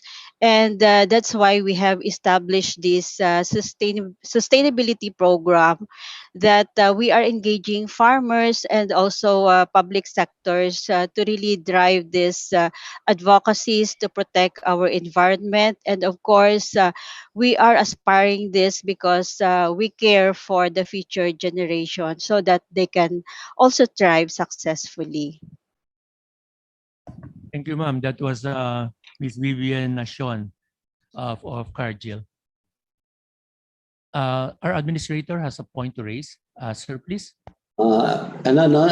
Sige, ako magbigay lang ng input ng of course it is doon sa yung meeting nga minsan, sabi nga, pwede bang you can be a member of the board. Ang other option kasi pwede is advisory. No, advisory para nakikita kung without necessarily being part of the but of course you get the comments, you get the suggestions. And ako on our part, what we are doing to address this nakikita kasi natin is yung the intent really is to be participative, no, in the industry. And ang approach nga na ginagawa natin is to create the venue, create the forum for regular consultation, not only with the farmers, but regular consultation. Katulad ng hinahanap kanina, yung sabi, pwede bang mag-coordinate with LGU? That's why we have created since last year that we have now operationalized yung ating coconut farmers and industry stakeholders forum in all regions and in all provinces. Now, this will serve as a venue for regular, sabi ko nga, that when last year when we were doing the initial consultation, sabi, meron ba kayong forum for stakeholders in the industry? Meron po. When do you meet? Sir, we meet once a year during Coconut Week. Sabi ko, we cannot, if you want to improve the industry, we cannot meet once a year during Coconut Week. We should be meeting every day. That's why sa ngayon, in fact, dito ngayon sa aking cellphone, we have the stakeholders forum of different provinces and regions. I'm a member of the other stakeholder forum. Nakikita natin na araw-araw nag-uusap sila. Araw-araw, even the comments in this webinar are happening in the news, no? So that they become more aware of the issues. They become more aware of the challenges, and they become more aware of the ways ahead and the possible natin, no? Especially now with the in the advent of the Republic Act 11524, ano ba ang dapat nating asahan dito? So ito yung nagbibigay din ng venue for sabi nga nakikita yung mga balita na dapat nilang asahan. Pero kaakibat dito yung yung sabi nga yung relationship, yung ating responsibility also to get involved. No, kasi kung nakikita natin yung naging tema dito sa atin, partnership, ang mga lumabas na mga critical words are, one is sabi nga yung commitment, no, and sabi networking, and may binanggit na yung of course yung common mindset, no, common mindset ng Anto Plus, of course yung mutual support and mutual benefit ng no. So importante po yung sabihin, kung may mutual support, mutual benefit, may mutual responsibilities din siguro na natin. Siguro yun lang may share ko, but of course I don't know yung kung may iba pang may comment yung ating presenters. Thank you, sir. Amparitas Food Products is, of course, a single proprietorship venture, but on their perspective, how can we address the concerns that were raised by Dr. Pexon?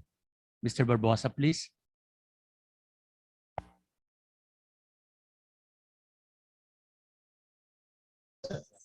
Yeah. All right. Magandang umaga kay Administrator Madrigal, kay D. Rosales, my long-time friend sa PCA, since I was assigned also of the Central Office for the last year of my employment with the Philippine Coconut Authority. I'm very sorry that my background is because we are in the midst of the technical training wire fiber processing. Our participants is coming from Zamboanga del Sur. From the OPAG, we have also the provincial agriculture, also personnel from the PCA, training for value-adding product. So they come here since last 20, I think. At least they will be training for 10 days. Now, in our case, kasi Lamparitas, we are inclined for a profit sharing. But for the meantime, what we are doing is that we buy the raw materials as high as 30 to 35%. Like in cacao, instead of buying, the local buyers buying 85 pesos. But in our case, we are buying it at 125 to 135 pesos. The directly farmers at madali siya makita, hindi pa agad maghintay ng profit sharing. In the case of coconut, in the whole nut, ang whole nut namin ito is 8 pesos. But in our case, if we have to buy coconut, kung kukulangin kami, nasa 15 pesos per nut ang bayan namin, ang bilihan namin. So at least 100% of the local price compared to the local buyers. So that is our way of sharing directly the profit to the coconut farmers. But 2 to 3 years from now, maybe we can establish really Amparitas. We could do the profit sharing because it will entail some bulk documentation of the purpose again. But again, we are very transparent about profit. In the coconut farmers can directly have the direct profit after selling their raw materials. Thank you, sir. Good morning.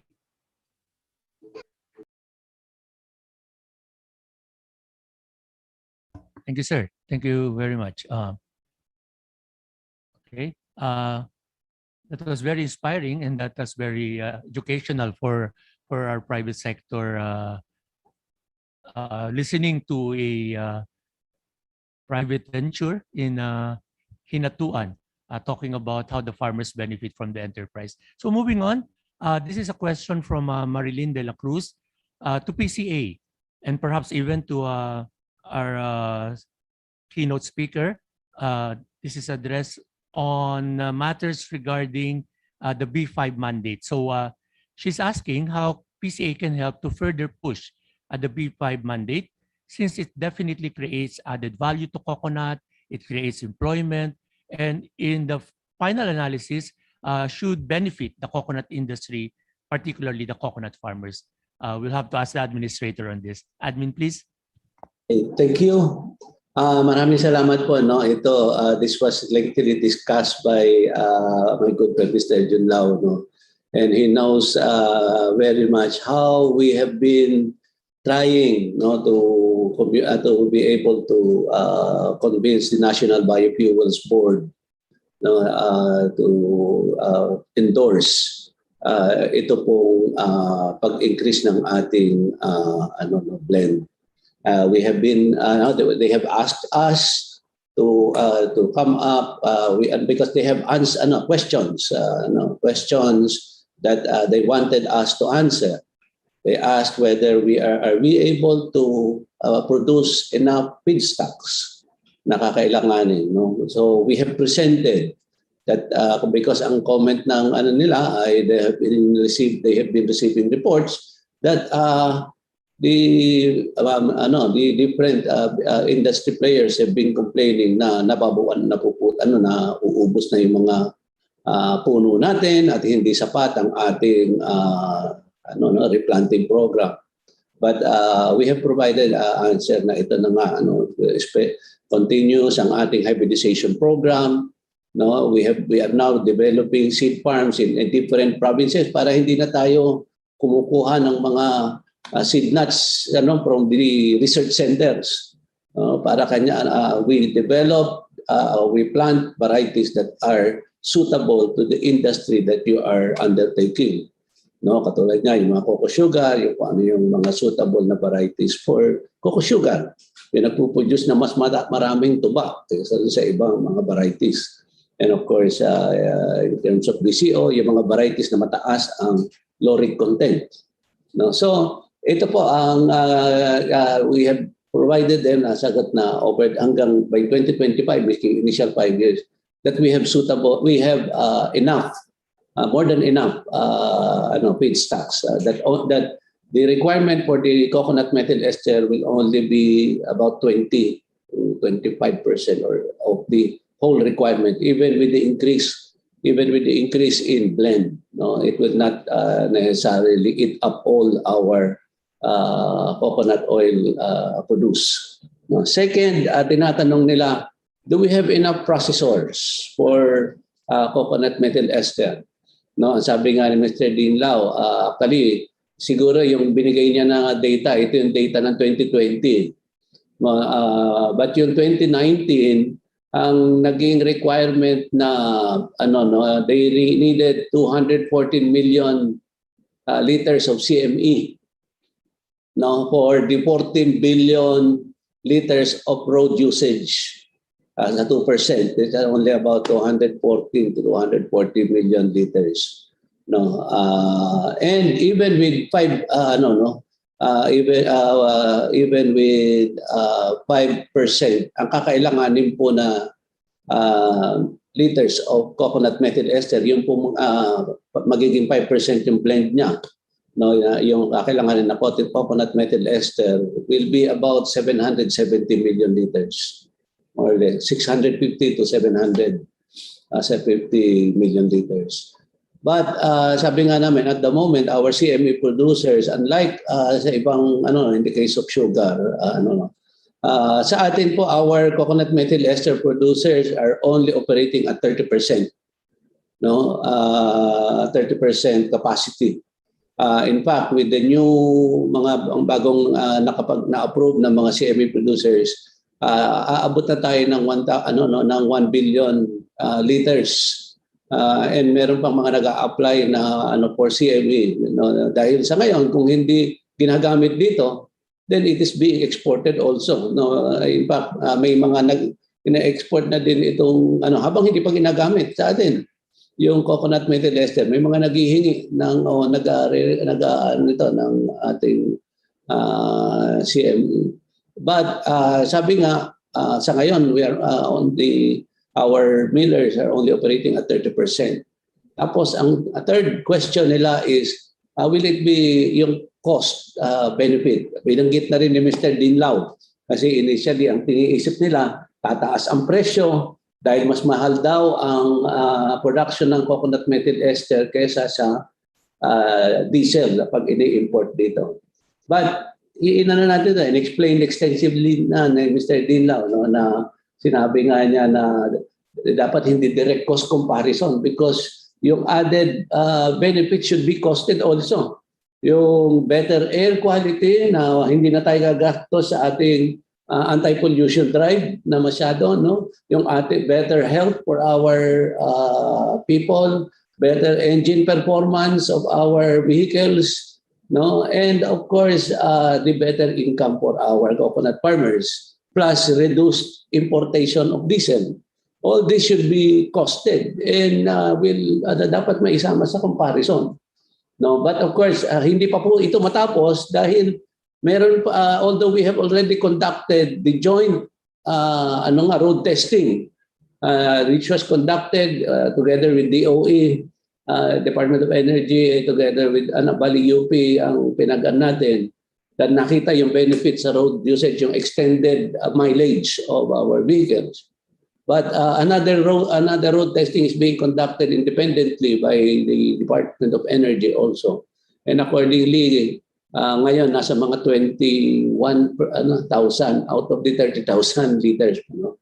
And sabi nila, they hope to finish that within the year. No, and last year it was when we asked, but hindi nag-move, sabi because of pandemic.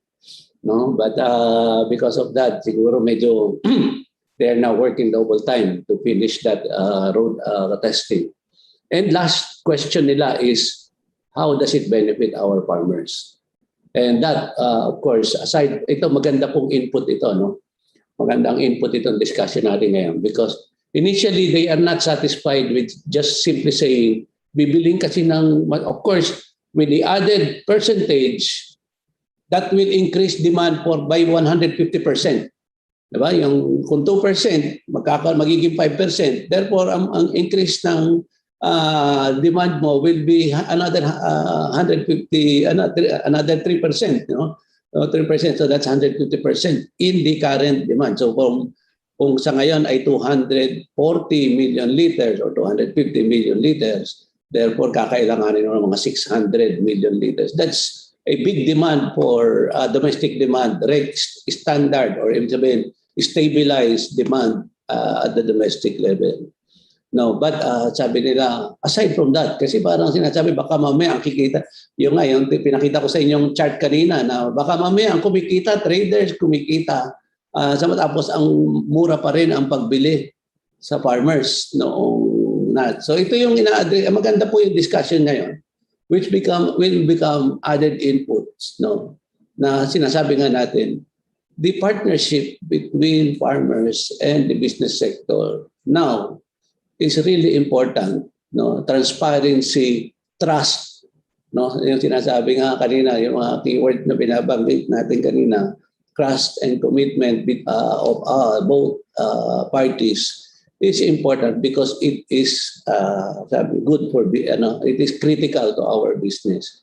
And therefore, ito pwede nating ma-highlight, no? Na aside, we are now going beyond, no, yung sinasabi, corporate social responsibility. Sabi, CSR, dati na yan eh. Dati na yan. So, what else? What else? How do the farmers benefit from this increase? And hopefully, you can also, yung ating mga ibang mga, of course, si Mr. Dilaw has been actively, on behalf of UCAP, engaging with our lawmakers, engaging with the Department of Energy, and to be able to really encourage them na ma-achieve na natin ito 5% because we have been in 2% for the past since 2007 or 2008, no, to more than 15 years. 15 years that we have been in 2%, while other countries are already 10, 20, 30%.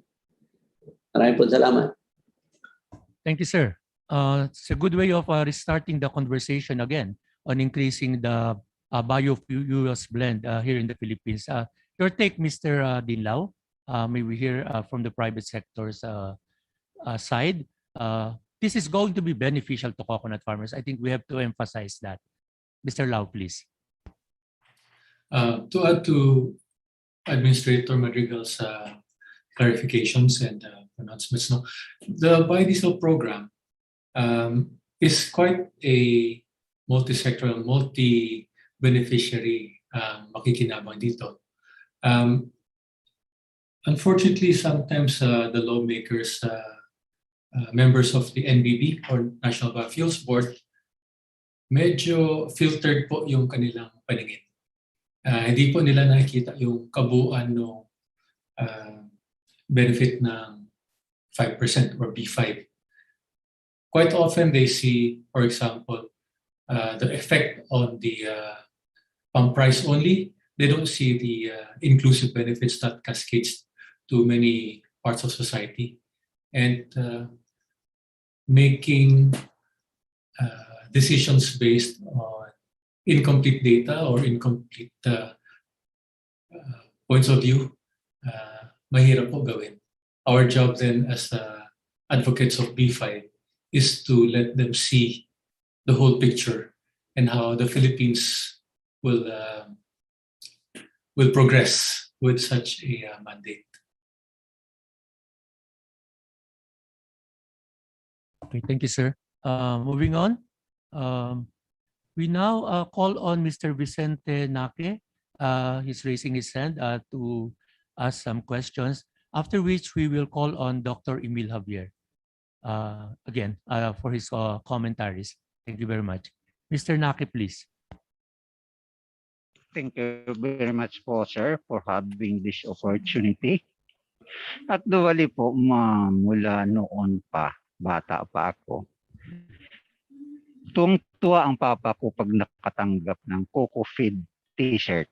Pero nawala na yun dahil sa pagbabago ng panahon. Sa simpleng bagay ito na ipapaabot ng ating gobyerno. Simpleng t-shirt, pero yung feeling ng father ko noon, if I'm not wrong, 1975, hindi pa ako nag-aaral. Tuwang-tuwa ang papa ko. Sabi ko, bakit papa? Oh, madadagdagan na naman yung t-shirt ko, anak. Yung butas-butas ko na t-shirt, mapapalitan na naman ngayon. Gaganda pa itong t-shirt ko, kaputing-puti, Coco Feed. So, tumatak sa utak ko, ano ba talagang suporta ng gobyerno para sa isang magsasaka? So, habang ako'y lumalaki at napag-aaralan, parte tungkol sa niyog, ay a part daw of tree of life. Kaya po, paano naging tree of life ang coconut? From root to tip ay napapakinabangan. So, parang nagsuri ako ng kunti. Kasi bilang isang farmer na magmamana sa iniwan ng aking magulang, kailangan ko rin matutunan ano nga ba talaga ang buhay na hinaharap namin bilang mga anak as a successor. So, napagtanto ko itong huli, parang may mali, may kulang yung implementation. Kasi magandang programa sa taas, sa lokal, pagdating sa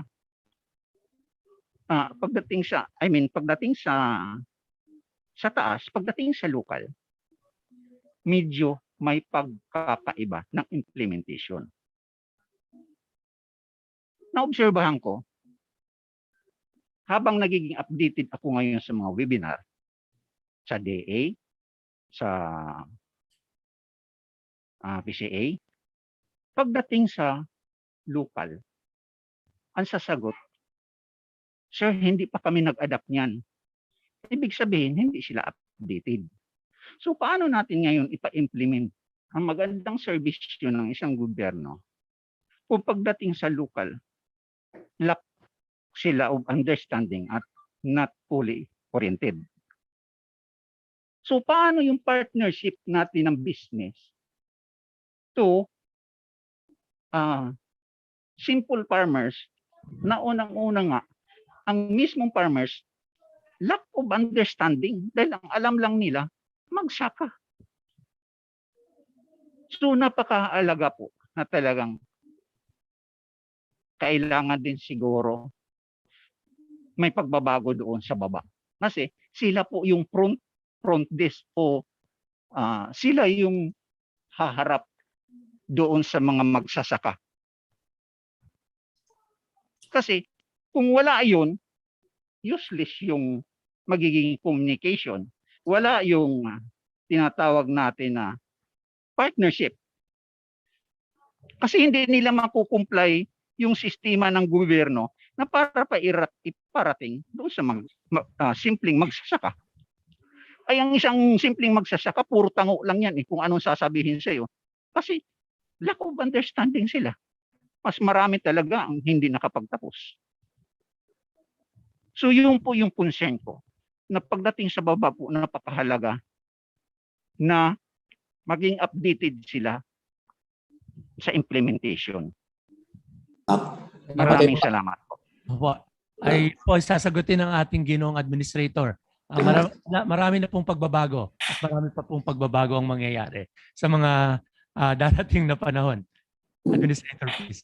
Okay, maraming salamat po. No? Ito nga po, minsan, ito nakikita natin yung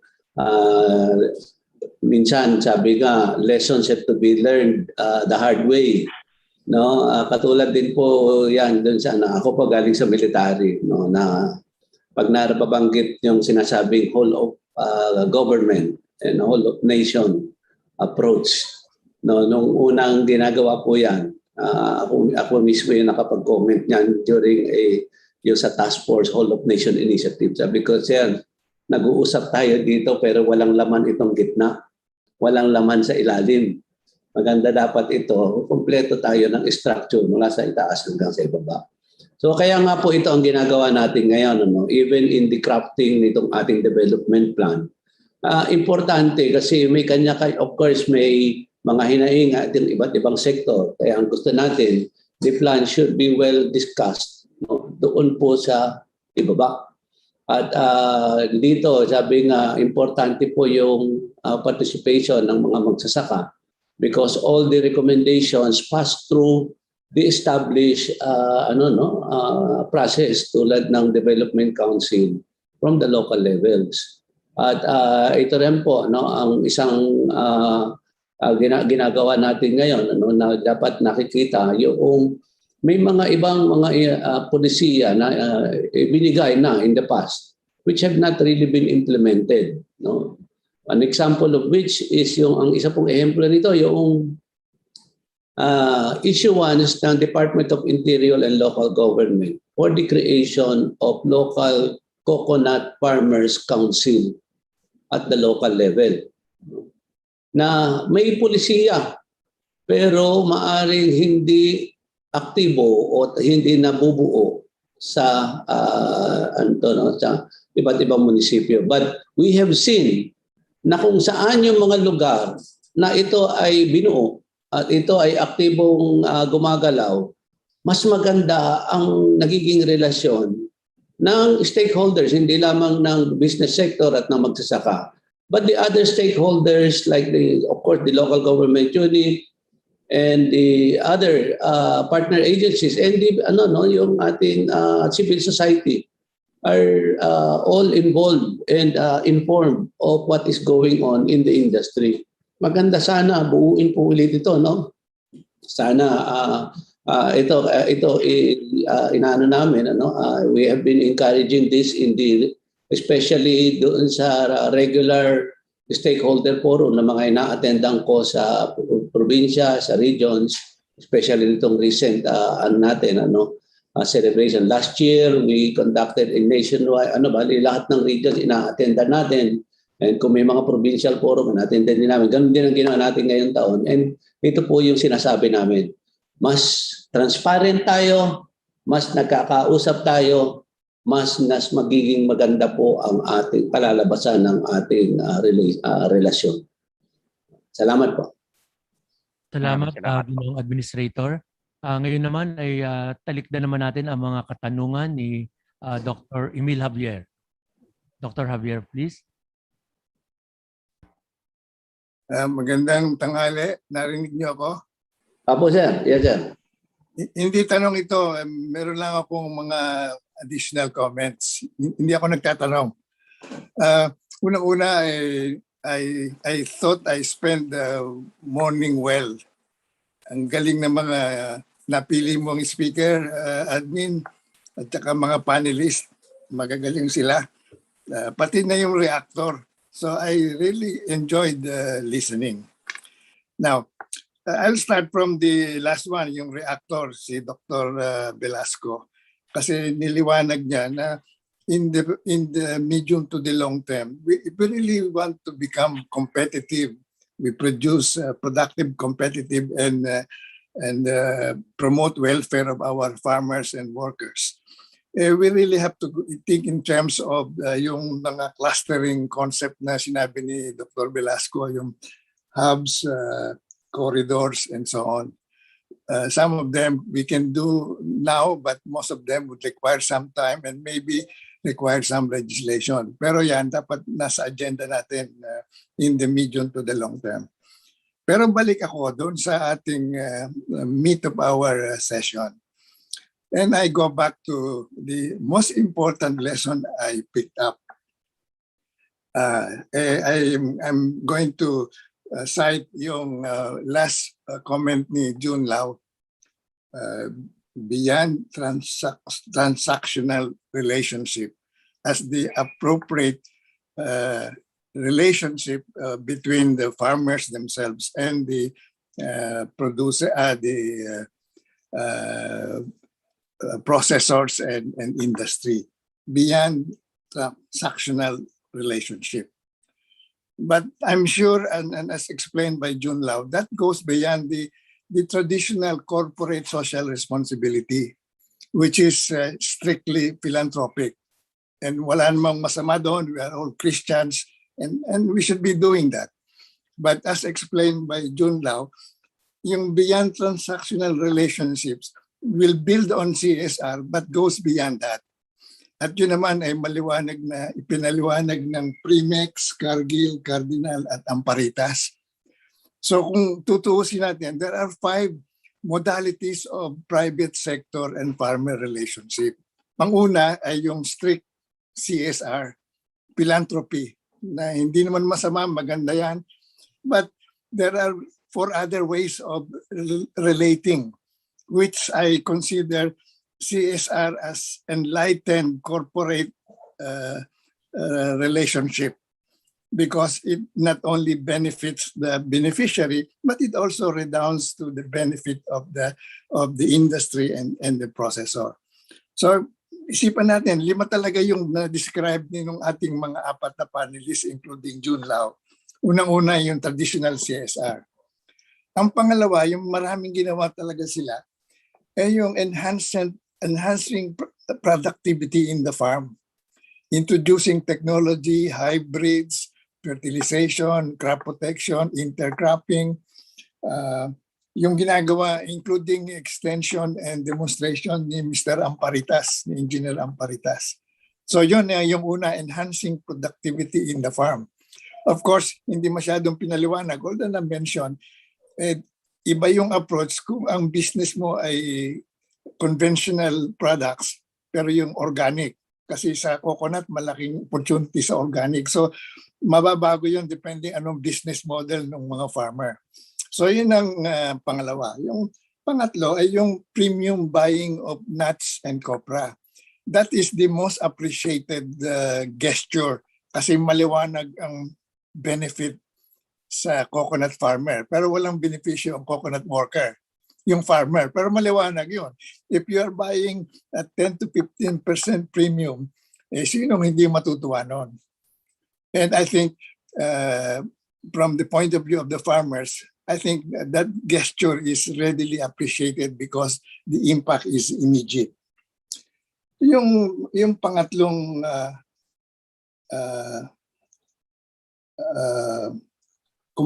pangapat pala yung strategy of doing all of these things by enhancing the cooperative as a platform for doing all of these corporate social responsibility activities by zeroing in on the cooperative as a long-term modality for helping the farmer and helping the farmers help themselves. Yung strategy of helping build up cooperatives, not only on the coconut business, but on other livelihoods.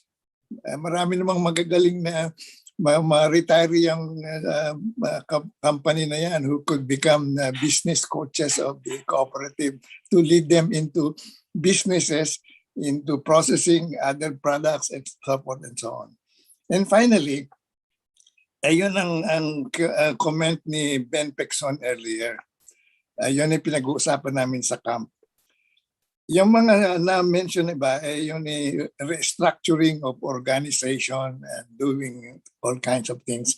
But in the end, it's really the tension between the corporation and the farmers.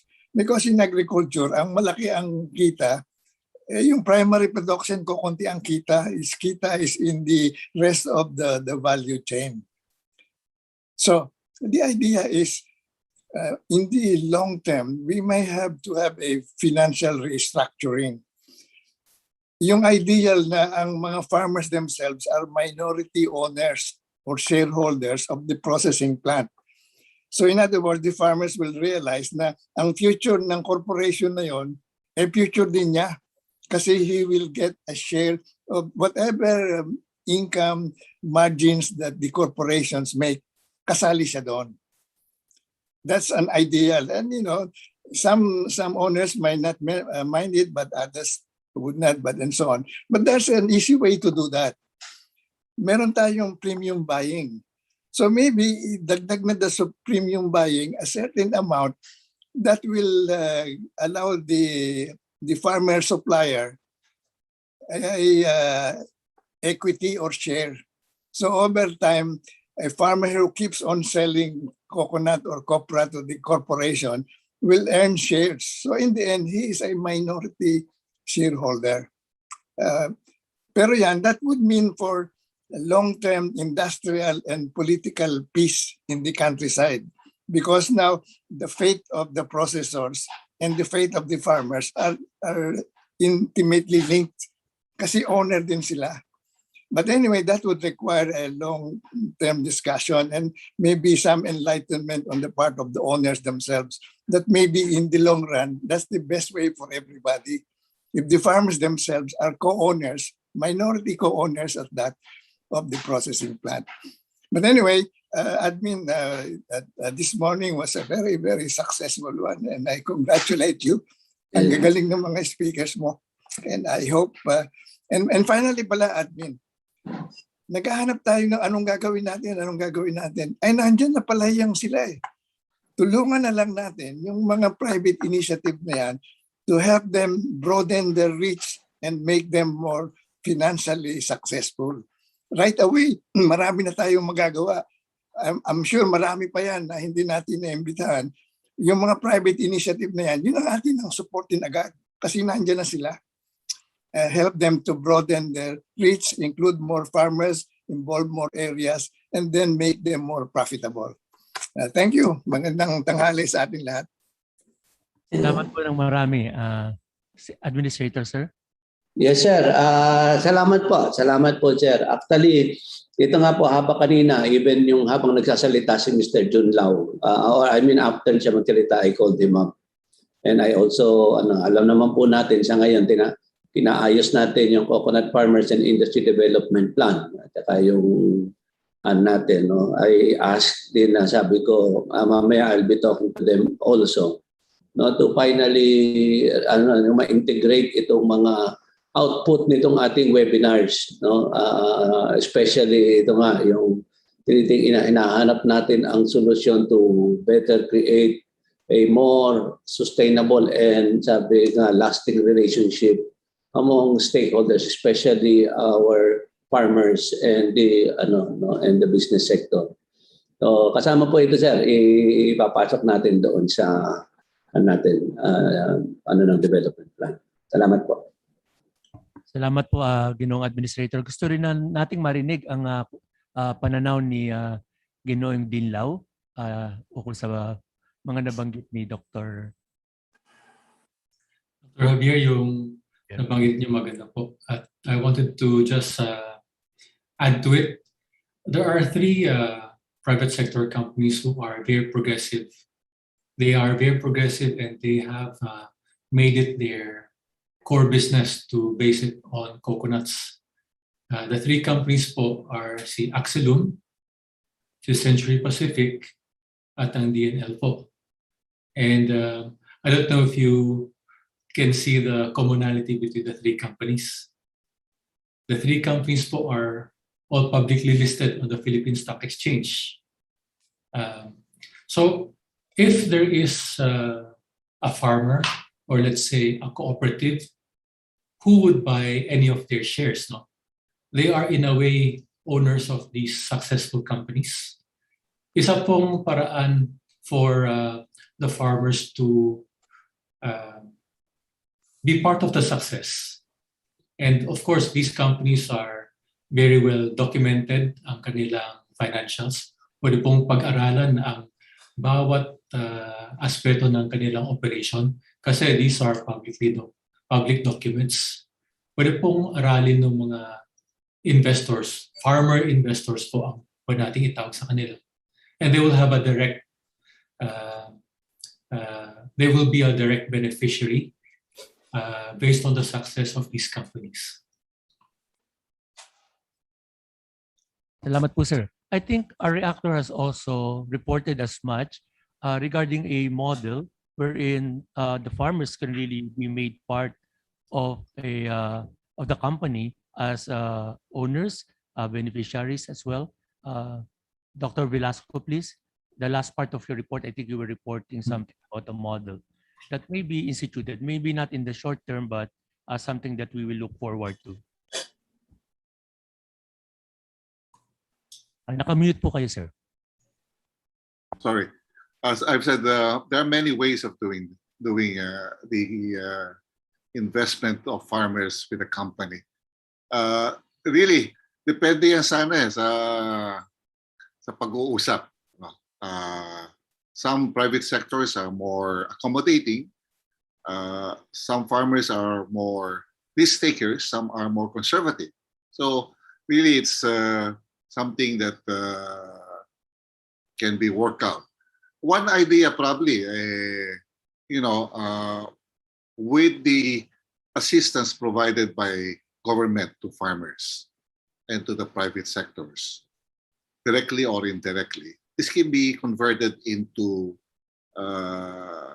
stocks or ownership coming from the farmer. So halimbawa, nagbigay ng konting subsidy or assistance sa isang kumpanya, ang government, baka pwede ito na gawing equity in favor of the farmers participating in the business activity. So that's one model. There are other models that we need to explore. Thank you, sir. Salamat po. Okay, of course, the administrator, I think, has a point to raise. Yes, sir. Actually, ito, ito isang that crossed my mind yung especially itong ginagawa natin sa hybridization. Aside from farmer organizations, local government and also private sector are also asking for itong ating mga planting materials and yung establishment ng seed farms in their So what we were telling kasi I remember hindi ko nabanggitin yung merong nag-open na sabi ko pwede bibilhin nga daw nila. Sabi ko alam po niyo hindi namin ibinebenta yung hybrid. Pinamimigay po natin ito. Pero ang ating beneficiary ay ating mga magsasaka and our farmer organization. So when this itong company is asking, sabi ko siguro ang pwede natin pong gawin, partner with your farmer, kausapin po niyo yung inyong mga farmer organizations, we will provide support sa farmer organizations at yun po ang inyong magiging partner sa inyong pangangailangan. So ito po, we encourage, katulad din po ng ginawa din ng yung doon sa ng Cargill, yung project, nakatuon sa isang kooperatiba. So we are helping the cooperatives, but at the same time, it helps achieve the intent of the company. So ganun po ang natin, parating ang modality natin will be in partnership with farmer organization. So tinutulungan natin yung magsasaka, but at the same time it achieves the purpose of the Salamat, sir. At with that response from the administrator, ay nasagot na rin po yung katanungan ni Ginoong Clifford Kagab regarding sa hybrid po. Nabanggit po ni admin, ang hybrid po ay pinamimigay po ng libre doon sa may nagnanais at may kakayahan na ito ay pagyamanin, palaguin, at to see to it that this will actually contribute to increase production and productivity in the coconut farms. Sa bahaging ito, basahin naman natin ang mga puna at mga comments ni Ginoong Joey Faustino. Una, binabati niya ang Amparitas sa proyekto na ukol sa value addition at local economy concept. Binabati din po namin ang iba pang private institutions na patuloy sa pagtupad ng kanilang adhikain na matulungan ang mga coconut farmers. Ganun din ay sinasabi ni Ginoong Faustino na ito ang dapat maging mahalagang bahagi ng budget at operations ng PCA. Pangalawa, sinasabi niya na maganda na ang partnership ng private at farming sector. Kadagdagan lang ay meron na po bang partner farmer tayo sa recently formalized Multi-Sectoral Advisory Board ng PCA? At pangatlo ay sinasabi rin niya ang trust ng coconut farming sector ay isang mahalagang component as have been presented and discussed. Kaya lang ay tila kulang ito sa RA 11524. So ano ang mga kailangan natin gawin sa mga puna na ito? Sa tingin ko si Administrator po ang makakasagot nito. Administrator. Thank you kay Mr. Joey Faustino. No?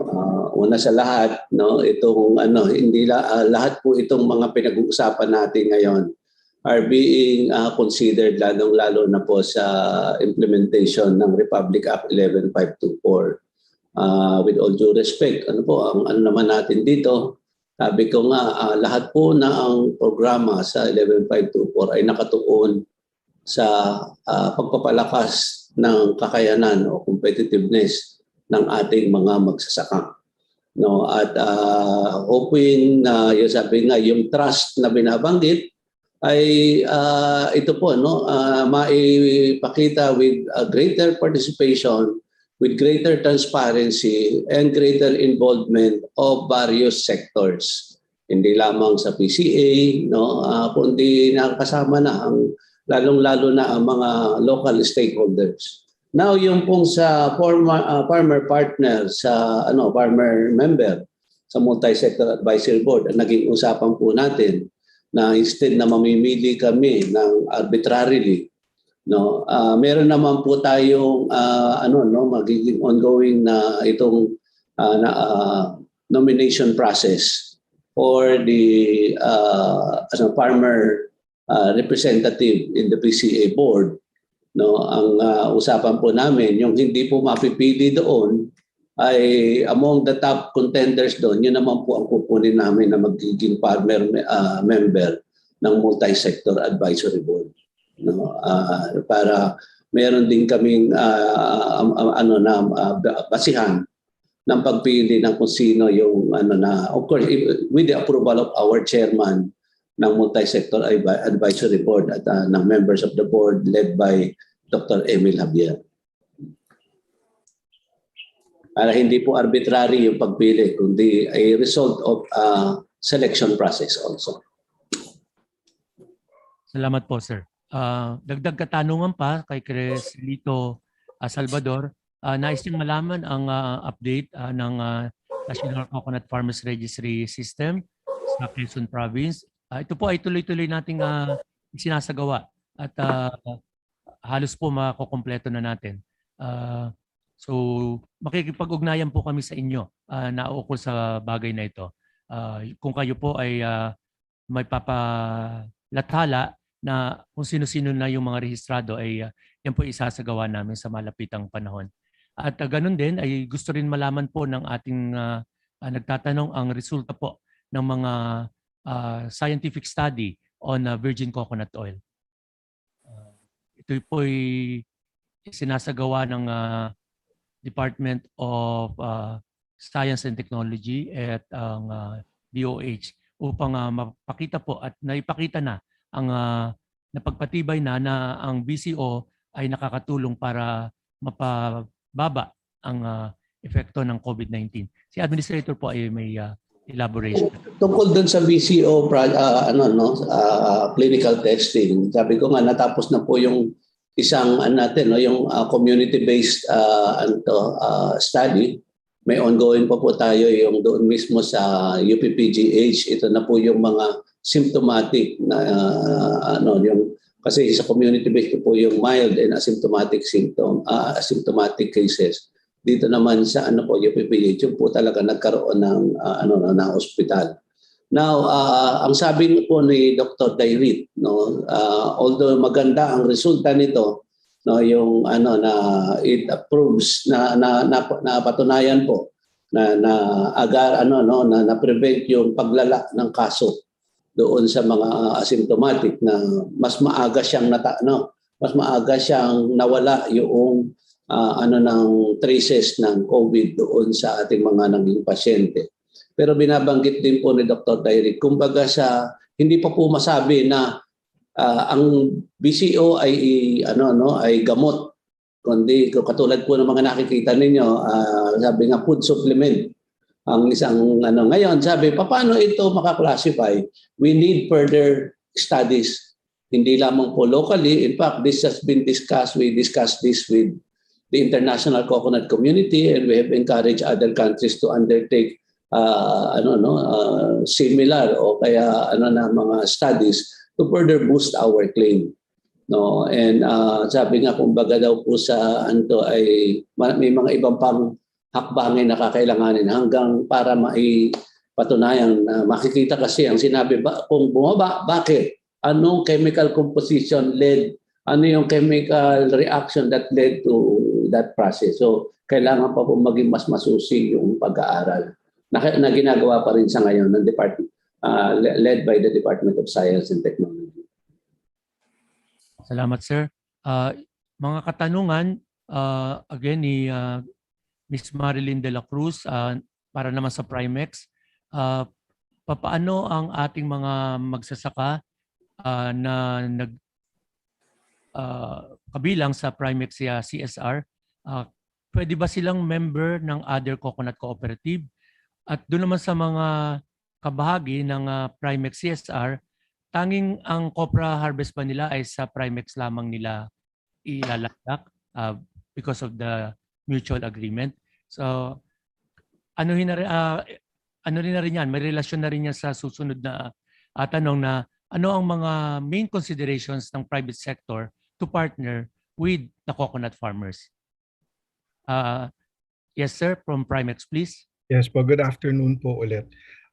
Yung mga farmers po namin ang nakikita po namin, hindi pa ho sila members ng cooperatives. Actually, ine-encourage po ng Primex, meron ho kaming 2 communities na pinush sana namin na mag-form ng cooperatives. Naging successful lang po kami dun sa isa sa Davao. In relation po yan kasi to making them part of the fair trade system. Yung isa po namin sa Mulanay, sa Tagkawayan, yun naman po, we pushed also to create a cooperative, but they opted out recently. Well, there are certain issues with fears, with their concerns about organizing. Yung mga members po ng Primex, hindi po sila necessarily kailangan lang nag-deliver sa amin. But as long as they deliver to us, of course po, because our resources are also limited as part of our CSR program, we first cater to our farmer members. Those are the ones who deliver to us, but they are not restricted from delivering to other factories as well. Of course, we hope that with our programs, they see that they are also encouraged to deliver to us, but then there is no restriction or anything that stops them from doing that. We don't also have a memorandum of agreement with our farmers, specifically also because they are not cooperatives also. They're not organized in that way. And we hope later on that they will really, our effort to have them organized will be more successful. Salamat po. At para naman sa Cargill, gustong makipag-partner po ng isang agroforest farmers producers co-op ng Banganga, Davao Oriental sa Cargill para sa kanilang environmental protection project. Maari po ba ito? Sila po ay nasa Davao Oriental. Hello, good afternoon once again.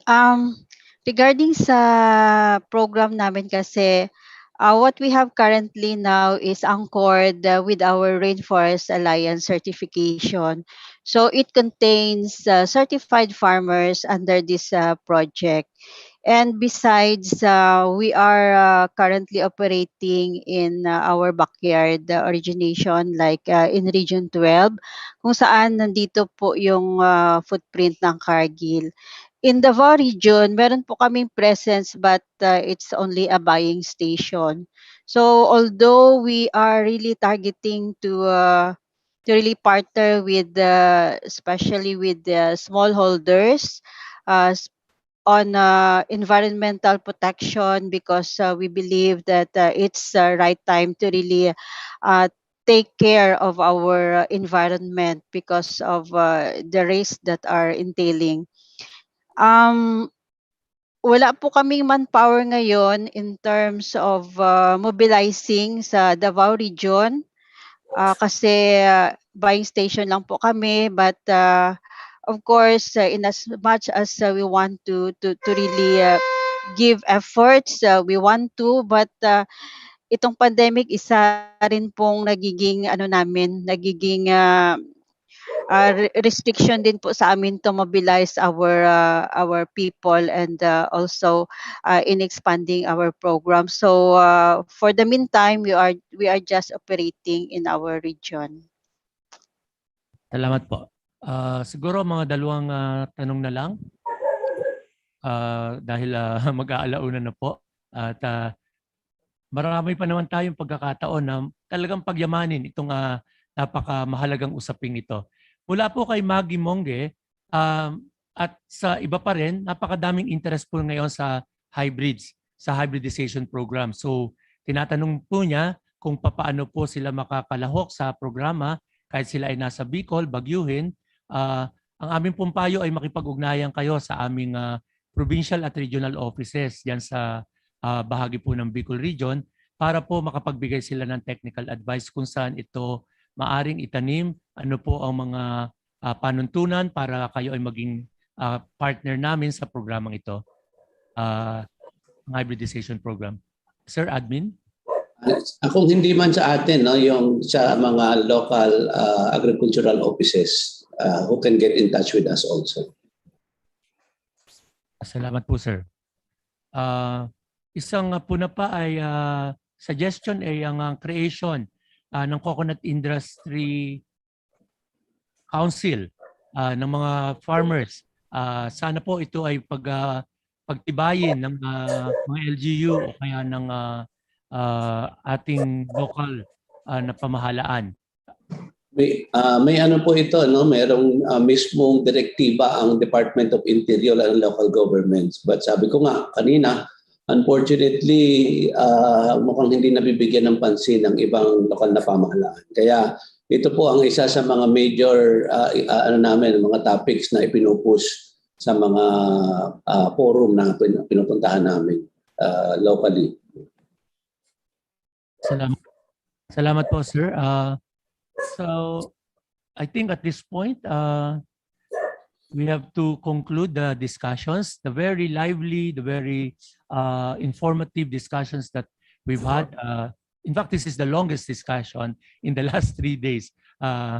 We are on overtime mode already, but this is something that should prosper, this should continue so that we can really cultivate the very good relationship that is now building up between government, the private sector, and the coconut farming sector. So we are very grateful for this opportunity to have this conversation. So Leo, let's move on.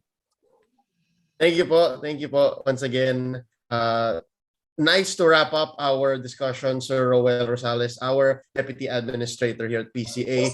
Ladies and gentlemen, sana po nag-enjoy din po kayo. Napakarami po natin ulit natutunan at nakalap na impormasyon tungkol sa private sector and of course mga koko-negosyo and all that encapsulates that realm of our industry. But for now, before we wrap up and end day number 3 of Kwentuhan, I would like to call on DA Walter Partosa to award our guests their plaques of appreciation.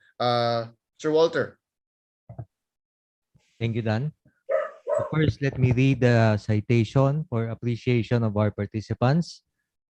Philippine Coconut Authority presents the plaque of appreciation to Mr. Dean Lau Jr., Chairman of the United Coconut Association of the Philippines. In grateful acknowledgement and sincere appreciation for his valuable service rendered as keynote speaker in the Coco Negosyo webinar sa Coco Kwentuhan, negosyo ang pag-uusapan, suporta ng industriya at gobyerno sa Maninyog ay asahan. As part of the 35th National Coconut Week celebration given this 25th day of August 2021 at PCA Diliman, Quezon City, signed Benjamin R. Madrigal Jr., Administrator. Likewise, we also would like to present the plaques of appreciation to the private sector farmer partnership speakers, Mr. Jonathan D., Program Head of Corporate Social Responsibility of Primex Cocoa Products Inc., Mr. Joselito Abrogar, CEO of Cardinal Agri Products Incorporated, Ms. Vivian Nacion, Copla Sustainability Manager of Cargill Philippines Incorporated, and Engineer Ramon Barbosa, proprietor of Amaparitas Food Products Manufacturing. Lastly, we also like to present our plaque of appreciation to our reactor for today, Dr. Luis Ray I. Velasco, Professor of College of Agriculture and Food Science, UP Los Baños. Again, thank you to our distinguished speakers, guests, and participants for participating in today's endeavor. Back to you, Leo. Thank you po, Sir Walter. Ladies and gentlemen, ngayong araw po na ito, muli another productive day for Kwentuhan 2021. Pero pangatlong araw pa lang po. So nasa halfway mark na po tayo para sa ating webinar series to celebrate 35th National Coconut Week. On behalf of the PCA and everyone who makes this all possible, maraming salamat po sa ating mga attendees via Zoom, via Facebook, via YouTube. Yan, more than 200 po tayo dito sa Zoom kaninang umaga. But as we wrap up now, I would like to greet all of you a good day. Magkita-kita po ulit tayo bukas. Pag-uusapan po natin ang organization-led Coco Negosyo. Organisadong grupo susi ng matatag na negosyo. Muli, I'll see you there tomorrow. Same time, same place. Dito po, kita-kits. Again, it's an honor. My name is Leo. At your service. Maraming salamat po. And mag-ingat po tayo parati, mabuhay.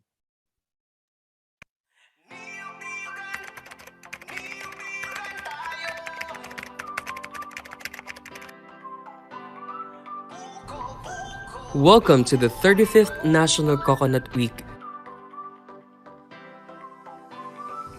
This is the first time PCA will be doing a virtual exhibit.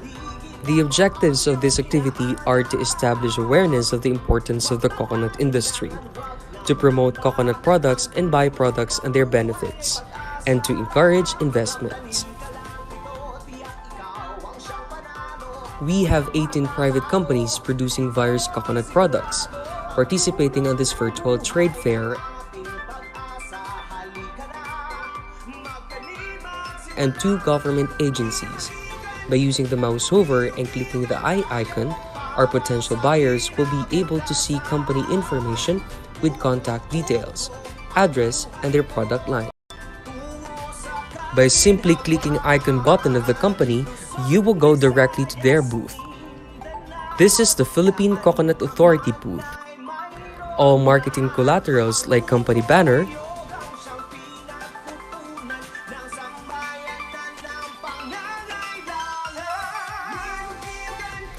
AVP, posters,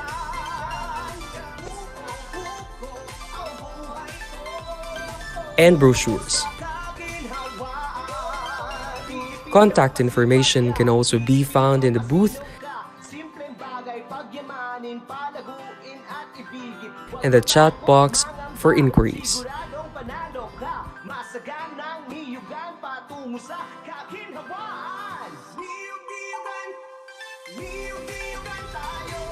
In central setting, it showcases coconut products.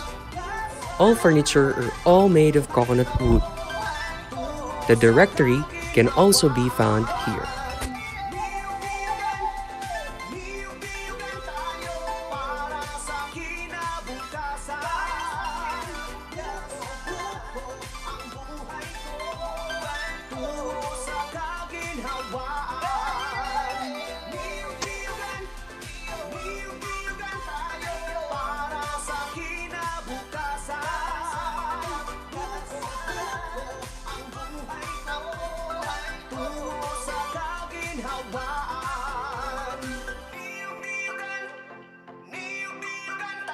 coconut bioengineering technology.